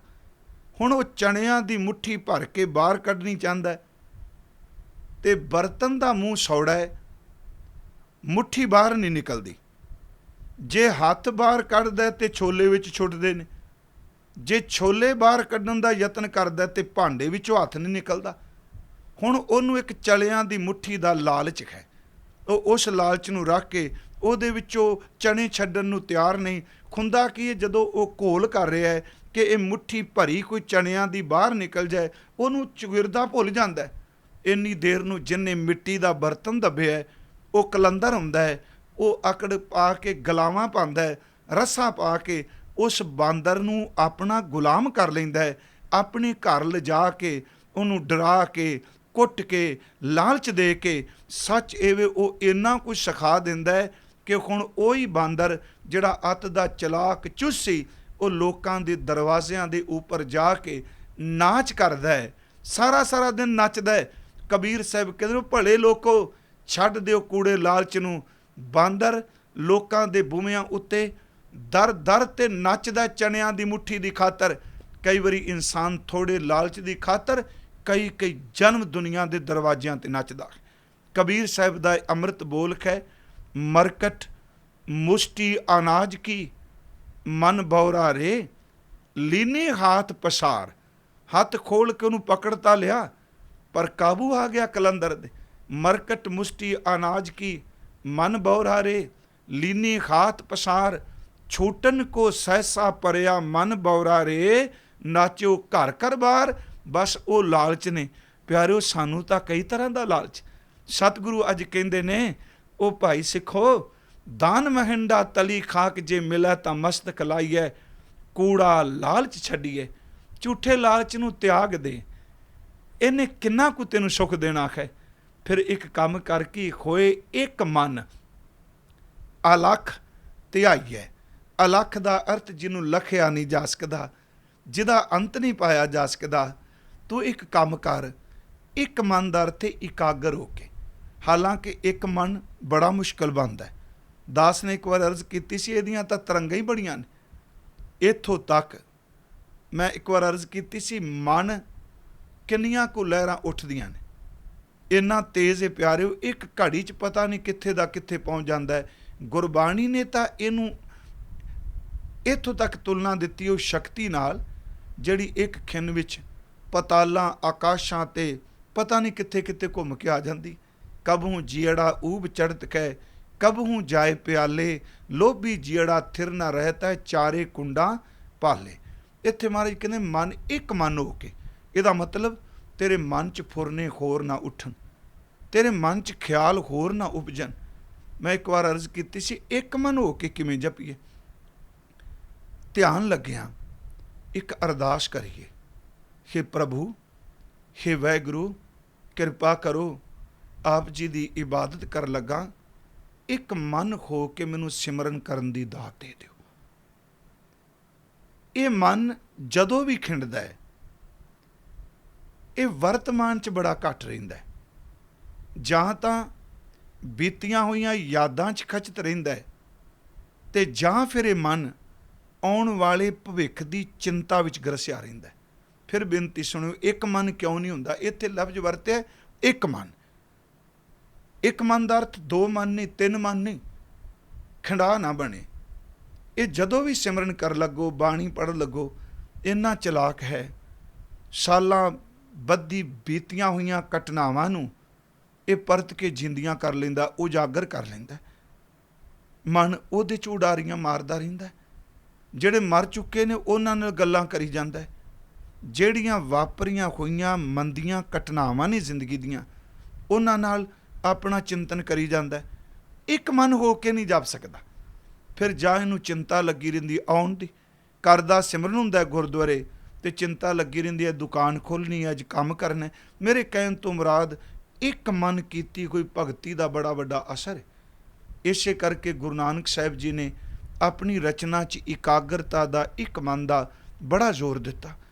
ਸੁਲਤਾਨਪੁਰ ਦੀ ਉਹ ਘਟਨਾ, ਇੱਕ ਮਨ ਦਾ ਅਰਥ ਹਜ਼ੂਰੀ 'ਚ ਜਾਣਾ, ਹਾਜ਼ਰ ਨਾਜ਼ਰ ਜਾਣ ਕੇ ਪਰਮਾਤਮਾ ਦੀ ਇਬਾਦਤ ਕਰਨੀ, ਉਹ ਹੈ ਸੁਲਤਾਨਪੁਰ ਦੀ ਉਹ ਘਟਨਾ। ਜਦੋਂ ਗੁਰਦੇਵ ਨੇ ਕਿਹਾ ਨਾ ਕੋਈ ਹਿੰਦੂ ਨਾ ਮੁਸਲਮਾਨ, ਉਸ ਵਕਤ ਨਵਾਬ ਦੌਲਤ ਖਾਂ ਨੇ, ਉੱਥੋਂ ਦੇ ਕਾਜ਼ੀ ਨੇ ਇਹ ਸ਼ਬਦ ਕਹੇ ਸਨ ਕਿ ਤੁਸੀਂ ਸਾਡੇ ਨਾਲ ਮਸਜਿਦ ਵੀ ਚੱਲ ਕੇ, ਮਸੀਤ ਵੀ ਚੱਲ ਕੇ ਨਮਾਜ਼ ਅਦਾ ਕਰੋ। ਮੈਂ ਸਾਖੀ ਸੁਣਾਉਣ 'ਚ ਨਹੀਂ, ਕੇਵਲ ਮੈਂ ਬੇਨਤੀ ਕਰ ਰਿਹਾ, ਅਸੀਂ ਸਾਖੀਆਂ ਸੁਣਾਉਂਦੇ ਹਾਂ ਇੱਕ ਮਨ ਬਾਰੇ। ਉਹ ਕੱਲੀ ਕਾਜ਼ੀ ਲਈ, ਦੌਲਤ ਖਾਂ ਲਈ ਨਹੀਂ ਸੀ। ਹੁਣ ਜਦੋਂ ਨਮਾਜ਼ ਪੜ੍ਹੀ ਜਾ ਰਹੀ ਹੈ, ਉਸ ਵਕਤ ਕਾਜ਼ੀ ਨਮਾਜ਼ ਪੜ੍ਹ ਰਿਹਾ ਹੈ, ਸੁਲਤਾਨਪੁਰ ਦਾ ਨਵਾਬ ਵਿੱਚ ਖਲੋਤਾ ਹੈ, ਹੋਰ ਇਸਲਾਮਿਕ ਮਤ ਨੂੰ ਮੰਨਣ ਵਾਲੇ ਮੁਸਲਮਾਨ ਖਲੋਤੇ ਨੇ। ਨਮਾਜ਼ ਪੜ੍ਹਦਿਆਂ ਗੁਰਦੇਵ ਹੱਸ ਰਹੇ ਨੇ, ਉਹਨਾਂ ਦੇ ਚਿਹਰੇ 'ਤੇ ਨਿੰਮੀ ਨਿੰਮੀ ਮੁਸਕਾਨ ਹੈ। ਪਰ ਕਾਜ਼ੀ ਜਦੋਂ ਅੱਖ ਬਚਾ ਕੇ ਦੇਖਦਾ ਹੈ, ਨਵਾਬ ਅੱਖ ਬਚਾ ਕੇ ਦੇਖਦਾ, ਅੰਦਰ ਕਲਪਦਾ। ਨਮਾਜ਼ ਪੂਰੀ ਹੋਈ, ਉਹਨਾਂ ਨੇ ਉੱਤੇ ਸ਼ਬਦ ਕਹਿ, ਨਾਨਕ ਤੂੰ ਮਜ਼ਾਕ ਦੇ ਨਮਾਜ਼ ਦੀ ਤੋਹੀਨ ਕੀਤੀ, ਤੂੰ ਮਜ਼ਾਕ ਉਡਾਇਆ। ਮਹਾਰਾਜ ਕਹਿੰਦੇ ਨੇ ਕਿਉਂ? ਉਹ ਕਹਿੰਦਾ ਤੁਸੀਂ ਨਮਾਜ਼ ਵੀ ਸਾਡੇ ਨਾਲ ਸ਼ਾਮਲ ਨਹੀਂ ਹੋਏ, ਸਜਦੇ 'ਚ ਨਹੀਂ ਗਏ। ਗੁਰੂ ਸਾਹਿਬ ਨੇ ਕਿਹਾ ਮੈਂ ਤੋਹੀਨ ਨਹੀਂ ਕੀਤੀ, ਨਮਾਜ਼ ਦਾ ਮਜ਼ਾਕ ਤਾਂ ਤੁਸਾਂ ਨੇ ਉਡਾਇਆ, ਅਸਾਂ ਨੇ ਕਿਵੇਂ ਉਡਾਇਆ? ਸਤਿਗੁਰੂ ਨੇ ਉੱਤੇ ਸ਼ਬਦ ਕਿਹਾ, ਕਾਜ਼ੀ ਆਪਣੇ ਮਨ ਨੂੰ ਪੁੱਛ ਕੇ ਦੇਖ, ਮੈਂ ਇਸ ਕਸ ਕੇ ਮੁਰਖਸ ਕਰਾਇਆ ਸਾਂ, ਤੂੰ ਸਰੀਰਕ ਤੌਰ 'ਤੇ ਮਸੀਤ ਵਿੱਚ ਖੋਲ੍ਹਾ ਹੈ, ਮਸਜਿਦ ਵਿੱਚ ਖਲੋਤਾ ਹੈ, ਪਰ ਤੇਰਾ ਅੰਦਰ, ਤੇਰੇ ਘਰ ਰਾਤ ਸੋਈ ਹੋਈ ਘੋੜੀ, ਉਹਦੇ ਬੱਚੇ ਪਿੱਛੇ, ਵਸ਼ੇਰੀ ਪਿੱਛੇ ਤੁਰਿਆ ਫਿਰਦਾ ਹੈ ਕਿ ਘਰ ਵਿੱਚ ਕੂਪ ਖੂਹਾ ਹੈ ਕਿ ਕਿਤੇ ਇਹ ਘੋੜੀ ਦੀ ਵਸ਼ੇਰੀ ਉਸ ਖੂਹ ਵਿੱਚ ਨਾ ਡਿੱਗ ਪਵੇ। ਉਹ ਤੂੰ ਰੱਬ ਦੇ ਕਲਮੇ ਦੀ ਮਜ਼ਾਕ ਤੂੰ ਉਡਾਇਆ ਹੈ, ਜ਼ਬਾਨ ਤੋਂ ਤੂੰ ਬੋਲ ਰਿਹਾ ਸੈਂ, ਪਰ ਮਨ ਤੇਰਾ ਖਿੰਡਿਆ ਹੋਇਆ ਸੀ, ਤੂੰ ਨਮਾਜ਼ ਵਿੱਚ ਨਹੀਂ। ਕਾਜ਼ੀ ਸੱਚਮੁੱਚ ਚੁੱਪ ਕਰ ਗਿਆ। ਮੈਂ ਸ਼ਬਦ ਕਹਿ ਰਿਹਾ, ਕੂੜਾ ਲਾਲ ਛੱਡ ਦਈਏ, ਇੱਕ ਮਨ ਹੋ ਕੇ ਤੇ ਆਈਏ। ਨਵਾਬ ਨੇ ਸੋਚਿਆ ਚਲੋ ਕਾਜ਼ੀ ਤਾਂ ਨਹੀਂ ਉੱਤਰ ਦੇ ਸਕਿਆ। ਉਹਨੇ ਕਿਹਾ ਮਹਾਰਾਜ ਜੇ ਚਲੋ ਕਹਿੰਦੇ ਹੋ ਕਿ ਇਹਨੇ ਮਜ਼ਾਕ ਉਡਾਇਆ, मैं तो नमाज पढ़ रहा सां, मैं तो खलोता होया तुहाडे सामने नमाज अदा कर रहा। उत्थे गुरुदेव ने शब्द कहन लगे, दौलत खां तेरा मन तो इन्ना खिंडिया होया सी, काजी सिर्फ सुल्तानपुर विच अपने घर भी सी, तू तो काबल की धरती ते घोड़ियां दा वणज व्यापार कर रहा सा, तू तो घोड़ियां दा बिजनेस कर रहा सा। उन्होंने चरण पकड़ लै। असी ये घटना सारे सुनाने हैं महाराज जी सुल्तानपुर दी, पर गुरसिखो इनू कज्जे कल्ले काजी ते नवाब नाल मत जोड़ो। जे गुरु नानक साहब सुल्तानपुर दी मसीत च खलो के खिंडे कोई मन नाल, जेड़े एक मन वाले नहीं, खिंडे कोई मन नाल इबादत करते ने, ते गुरु नानक साहब महाराज उन्होंने देख के मुस्कराते ने। याद रखियो, जदों असी जपजी साहब का पाठ गुटका लैके करने आ, सुखमनी साहब का पाठ करने आ, नितनेम करने आ, बाणी पढ़ने आ, प्यारिओ रटन करी जाने आ, मन नूं टिकाण दा यतन नहीं करते। मेरा बाबा जप विचों मुस्करा के देखेगा कि सिखा मैं तो मसीत विच क्या एक मन हो के भगती करो, तुसी तां मैनू पढ़दे कोई खिंडे कोई हो। एक मन हो के, एक मन तां होवांगे जे अरदास करिए, अंदर गंदे फुरने ना उठन। सतगुरु कहंदे ने, दान मखिंडा तली खाक जे मिलै तां मस्तक लाइए, कूड़ा लालच छड्डिए, होए एक मन एक चित हो के, होए एक मन अलख ध्याइए। अर्ज करांगा, एक मन हो के एक बारी वाहिगुरू कह दिओ ते जिंदगी पलट जाएगी। खिंडे कोई मन नाल अरबां वारी वाहिगुरू कहो, कई बारी पंध नहीं निबड़ता। जिवें सतगुरु ने दशमेश पिता ने फरमाया, एक चित जे एक छिन ध्यायो, काल फांस के बीच ना आयो। एक मन भगती करन वाला गुरमुख, ਉਹਦੇ ਕੋਲ ਤਾਂ ਇੰਨੀ ਕੁ ਖਜ਼ਾਨਾ ਇਕੱਠਾ ਹੋ ਜਾਂਦਾ ਹੈ। ਇੱਕ ਮਨ ਭਗਤੀ ਕਰਨ ਵਾਲਿਆਂ ਦੀ ਬਰਕਤ ਰਹਿੰਦੀ ਦੁਨੀਆ ਤੱਕ ਲੋਕ ਖਾਂਦੇ ਨੇ। ਜਿਵੇਂ ਬਾਬਾ ਜੀ ਨੇ ਬਚਨ ਕੀਤਾ, ਜੋ ਤੁਧ ਸੱਚ ਧਿਆਏਂਦੇ ਸੇ ਵਿਰਲੇ ਥੋੜੇ, ਜੋ ਮਨ ਚਿਤ ਇੱਕ ਆਰਾਧ ਦੇ ਤਿਨ ਕੀ ਬਰਕਤ ਖਾਹੇ ਅਸੰਖ ਕਰੋੜੇ। ਜਿਹੜੇ ਇੱਕ ਮਨ ਏੜ ਤੇੜ ਛੱਡ ਕੇ ਇਕਾਗਰ ਹੋ ਕੇ ਭਗਤੀ ਕਰਦੇ ਨੇ, ਉਹਨਾਂ ਦੀ ਬਰਕਤ ਤਾਂ ਰਹਿੰਦੀਆਂ ਪੁਸ਼ਤਾਂ ਤੱਕ, ਆਉਣ ਵਾਲੀਆਂ ਪੀੜ੍ਹੀਆਂ ਖਾਂਦੀਆਂ ਨੇ। ਸਤਿਗੁਰੂ ਨੇ ਦੂਜੀ ਤੁਕ ਕਹੀ, ਕੂੜਾ ਲਾਲਚ ਛੱਡ ਦੇ ਬੰਦਿਆ, ਤੇ ਇੱਕ ਕੰਮ ਕਰੋ, ਹੋਏ ਇੱਕ ਮਨ ਅਲਖ ਧਿਆਈਐ। ਅਗਲੀ ਤੁਕ ਧਿਆਨ ਦਿਆ ਜੇ, ਫਲ ਤੇ ਵੇਖੋ ਪਾਈਐ, ਜੇ ਵੇਖੀ ਕਾਰ ਕਮਾਈਐ। ਇਹਦਾ ਅਰਥ ਕਿ ਉਹ ਫਲ ਤੇ ਵੇਖੋ, ਉਹ ਹੀ ਫਲ ਤੈਨੂੰ ਮਿਲਣਗੇ ਜਿਹੋ ਜੀ ਤੂੰ ਕਾਰ ਕਰ ਰਿਹਾ ਹੈ। ਕਾਰ ਦਾ ਅਰਥ ਹੈ ਕੰਮ। ਫਲ ਤੇ ਵੇਖੋ ਪਾਈਐ, ਜੇ ਵੇਖੀ ਕਾਰ ਕਮਾਈਐ। ਜੇ ਵੇਖੀ ਤੂੰ ਕੰਮ ਕਰ ਰਿਹਾ, ਜਿਹੜੇ ਤੂੰ ਕੰਮ ਕਰ ਰਿਹਾ, ਚੇਤੇ ਰੱਖੀ ਫਲ ਵੀ ਤੈਨੂੰ ਉਹ ਕੁਛ ਮਿਲਣਾ ਹੈ। ਇਹ ਬੜੀ ਗੱਲ ਸਪਸ਼ਟ ਹੈ ਜੀ, ਕਿਉਂਕਿ ਗੁਰਬਾਣੀ ਨੇ ਤੇ ਦੇ ਸੰਬੰਧੀ ਬਹੁਤ ਸਾਰੀ ਬਖਸ਼ਿਸ਼ ਭਰੇ ਪ੍ਰਮਾਣ ਦਿੱਤੇ ਨੇ ਕਿ ਜੇਖਾ ਬੀਜੈ ਸੋ ਲੁਣੈ, ਕਰਮਾ ਸੰਦੜਾ ਖੇਤ। ਜੋ ਕੁਝ ਤੂੰ ਬੀਜਿਆ ਉਹ ਕੁਝ ਤੂੰ ਕੱਟੇਗਾ। ਹੁਣ ਸਾਰੀ ਜ਼ਿੰਦਗੀ ਤੂੰ ਕੰਮ ਤਾਂ ਮਾੜੇ ਕੀਤੇ, ਤੇ ਅੰਤਲੇ ਸਮੇਂ ਕਹੇ ਵੀ ਮੈਨੂੰ ਇਹਦਾ ਫਲ ਬੜਾ ਕੀਮਤੀ ਮਿਲ ਜਾ। ਨਹੀਂ, ਜਿਹੋ ਜਿਹਾ ਤੂੰ ਬੀਜ ਬੀਜਿਆ ਉਹ ਫਲ ਤੂੰ ਕੱਟੇਗਾ। ਮੈਨੂੰ ਯਾਦ ਹੈ, ਮਹਾਨ ਦਰਵੇਸ਼ ਬਾਬਾ ਫਰੀਦ ਸਾਹਿਬ ਨੇ ਆਪਣੀ ਰਚਨਾ 'ਚ ਇਸ ਸੰਬੰਧੀ 2 ਪ੍ਰਮਾਣ ਦਿੱਤੇ ਸਨ। ਕਹਿੰਦੇ ਨੇ, ਦਾਖ ਬੜੀ ਮਿੱਠੀ ਹੈ, ਤੇ ਬਜੂਰ ਦੇ ਇਲਾਕੇ ਦੀਆਂ ਦਾਖਾਂ ਬੜੀਆਂ ਕੀਮਤੀ ਹੋਣਗੀਆਂ। ਬਾਬਾ ਜੀ ਨੇ ਪ੍ਰਮਾਣ ਦਿੱਤਾ। ਕਹਿੰਦੇ ਨੇ, ਉਹ ਜੱਟ ਉਹ ਜ਼ਿਮੀਦਾਰਾ, ਬੀਜ ਕੇ ਤੂੰ ਧਰਤੀ ਵਿੱਚ ਕਿੱਕਰ ਆਇਆ ਹੈ, ਤੇ ਆਸ ਕਰਨਾ ਇਹਦੇ ਕਿੱਕਰ ਦੀਆਂ ਟਾਹਣੀਆਂ ਨੂੰ ਕੰਡਿਆਂ ਦੀ ਥਾਂ ਤੇ ਦਾਖਾਂ ਲੱਗ ਜਾਣ। ਇਹਨੂੰ ਇਉਂ ਕਹਿ ਲਈਏ, ਬੀਜ ਕੇ ਤੂੰ ਕੰਡੇ ਆਏ ਹੈ, ਤੇ ਆਸ ਕਰਨਾ ਵੀ ਇਹਨੂੰ ਅੰਗੂਰ ਲੱਗ ਜਾਣ। ਜੇ ਕਿੱਕਰ ਦਾ ਬੀਜ ਬੀਜਿਆ ਹੈ ਤੇ ਕੰਡੇ ਚੁਣਨ ਵਾਸਤੇ ਤੈਨੂੰ ਹੀ ਚੁੱਭਣੇ ਨੇ, ਤੇਰੇ ਖੇਤ 'ਚ ਕੰਡੇ ਹੀ ਖਿਲਰਨਗੇ। ਜੇ ਤੂੰ ਕਿਤੇ ਦਾਖਾਂ ਦਾ ਬੀਜ ਬੀਜਿਆ, ਤੇਰੇ ਖੇਤ ਵਿੱਚ ਦਾਖਾਂ ਉਗਣਗੀਆਂ। ਜੇ ਤੂੰ ਆਪਣੀ ਜ਼ਿੰਦਗੀ ਵਿੱਚ ਕਰਮ ਹੀ ਕਿੱਕਰ ਦੇ ਬੀਜ ਦੇ ਕੀਤੇ, ਕੰਡਿਆਂ ਵਾਲਾ ਕੰਮ ਤੂੰ ਕੀਤਾ, ਤੇ ਤੂੰ ਕੀ ਆਸ ਕਰਨਾ ਕਿ ਮੈਨੂੰ ਇਹਦੇ ਤੋਂ ਫਲ ਰਸਦਾਇਕ ਮਿਲ ਜਾਣਗੇ। ਬਾਬਾ ਸਾਹਿਬ ਦੇ ਬੋਲ ਨੇ, ਜੇ ਸਾਰੀ ਜ਼ਿੰਦਗੀ ਉੱਨ ਕੱਤੀ, ਸੂਤ ਕੱਤਿਆ, ਤੇ ਮੰਗਣਾ ਮੈਨੂੰ ਰੇਸ਼ਮ ਦੇ ਕੱਪੜੇ ਮਿਲ ਜਾਣ। ਜੋ ਕੱਤਿਆ ਪਾ ਉਹ ਖੰਡਾ ਉਹ, ਜੋ ਬੀਜਿਆ ਤੇ ਖਾ ਉਹ। ਸੱਚ ਇਹ ਜੇ ਜਿਹੋ ਜਿਹਾ ਕਰਮ ਅਸੀਂ ਕਰਨੇ ਆ, ਜੇ ਵੇਖੀ ਕਾਰ ਕਮਾਈਏ, ਉਹ ਕੁਝ ਫਲ ਮਿਲਣਾ। ਬਾਬਾ ਸਾਹਿਬ ਦੇ ਬੋਲ ਨੇ, ਕਹਿਣ ਲੱਗੇ ਲੋੜ ਹੈ ਦਾਖ ਬਜੂਰੀਆਂ, ਕਿੱਕਰ ਬੀਜੈ ਜੱਟ, ਖੰਡਾ ਉੱਨ ਕਤਾਏ ਦਾ, ਪੈਂਦਾ ਲੋੜ ਹੈ ਪੱਟ। ਪਾਨ ਨੂੰ ਤੂੰ ਮੰਗ ਰਿਹਾ ਹੈ ਰੇਸ਼ਮ, ਕੱਤ ਦਾ ਤੂੰ ਪਿਆ ਹੈ ਉੱਨ, ਜਿਹੋ ਜਿਹਾ ਬੀਜਿਆ ਉਹ ਕੁਝ ਖਾ। ਮੇਰੀ ਇੱਥੇ ਬੇਨਤੀ ਹੈ, ਜੇ ਬੰਦਗੀ ਦਾ ਬੀਜ ਬੀਜੋਗੇ ਤੇ ਫਲ ਬੰਦਗੀ ਦਾ ਮਿਲੇਗਾ। ਜੇ ਭਲੇ ਦਾ ਬੀਜ ਬੀਜੋਗੇ, ਸੱਚ ਇਹ ਵੇ ਫਲ ਭਲੇ ਦਾ ਮਿਲੇਗਾ। ਗੁਰੂ ਨਾਨਕ ਸਾਹਿਬ ਕਹਿੰਦੇ ਨੇ ਕਿ ਦੇਖ ਫਲ ਤੇ ਵੇਖੋ ਪਾਈਐ, ਜੈ ਵੇਖੀ ਕਾਰ ਕਮਾਈਐ, ਕਤਿਕ ਕਰਮ ਕਮਾਵਣੇ, ਦੋਸ਼ ਨਾ ਕਾਹੂ ਜੋਗ। ਜਦ ਜੱਦਾ ਦੱਦਾ ਦੋਸ਼ ਨਾ ਦਿਉ ਕਿਸੈ, ਦੋਸ਼ ਕਰਮਾਂ ਆਪਣਿਆਂ, ਜੋ ਮੈਂ ਕੀਆ ਸੋ ਮੈਂ ਪਾਇਆ, ਦੋਸ਼ ਨਾ ਦੀਜੈ ਅਵਰ ਜਾਣਾ। ਫਲ ਤੇ ਵੇਖੋ ਪਾਈਐ, ਜੇ ਵੇਖੀ ਕਾਰ ਕਮਾਈਐ। ਫਿਰ ਮਹਾਰਾਜ ਉਸੇ ਸ਼ਬਦ ਨੂੰ ਦੁਹਰਾ ਰਹੇ ਨੇ, ਜੇ ਹੋਵੈ ਪੂਰਬ ਲਿਖਿਆ। ਪਿਆਰਿਓ, ਜੇ ਮਸਤਕ ਦੇ ਭਾਗ ਲਿਖੇ ਹੋਣ, ਫਿਰ ਜਿਨ ਸੱਚ ਪੱਲੇ ਹੋਵੇ ਉਹਨਾਂ ਦੀ ਧੂੜ ਤਾਂ ਹੀ ਨਸੀਬ ਹੁੰਦੀ ਏ। ਜੇ ਹੋਵੈ ਪੂਰਬ ਲਿਖਿਆ, ਤਾਂ ਧੂੜ ਤਿੰਨਾਂ ਦੀ ਪਾਈ ਹੈ। ਸਤਿਗੁਰੂ ਜੀ ਨੇ ਤਾਂ ਹੀ ਬਾਣੀ ਵਿੱਚ ਬਚਨ ਕੀਤੇ ਕਿ ਸਾਧੂ ਮੱਜਨ ਧੂੜ ਖੇ, ਸਾਈਂ ਥੀਏ ਕਿਰਪਾਲ। ਜੇ ਸਾਈਂ ਕਿਰਪਾਲੂ ਹੋ ਜਾਏ ਤਾਂ ਫਿਰ ਸਾਧੂ ਦੇ ਚਰਨਾਂ ਦੀ ਧੂੜ ਦਾ ਇਸ਼ਨਾਨ ਮਿਲਦਾ ਹੈ।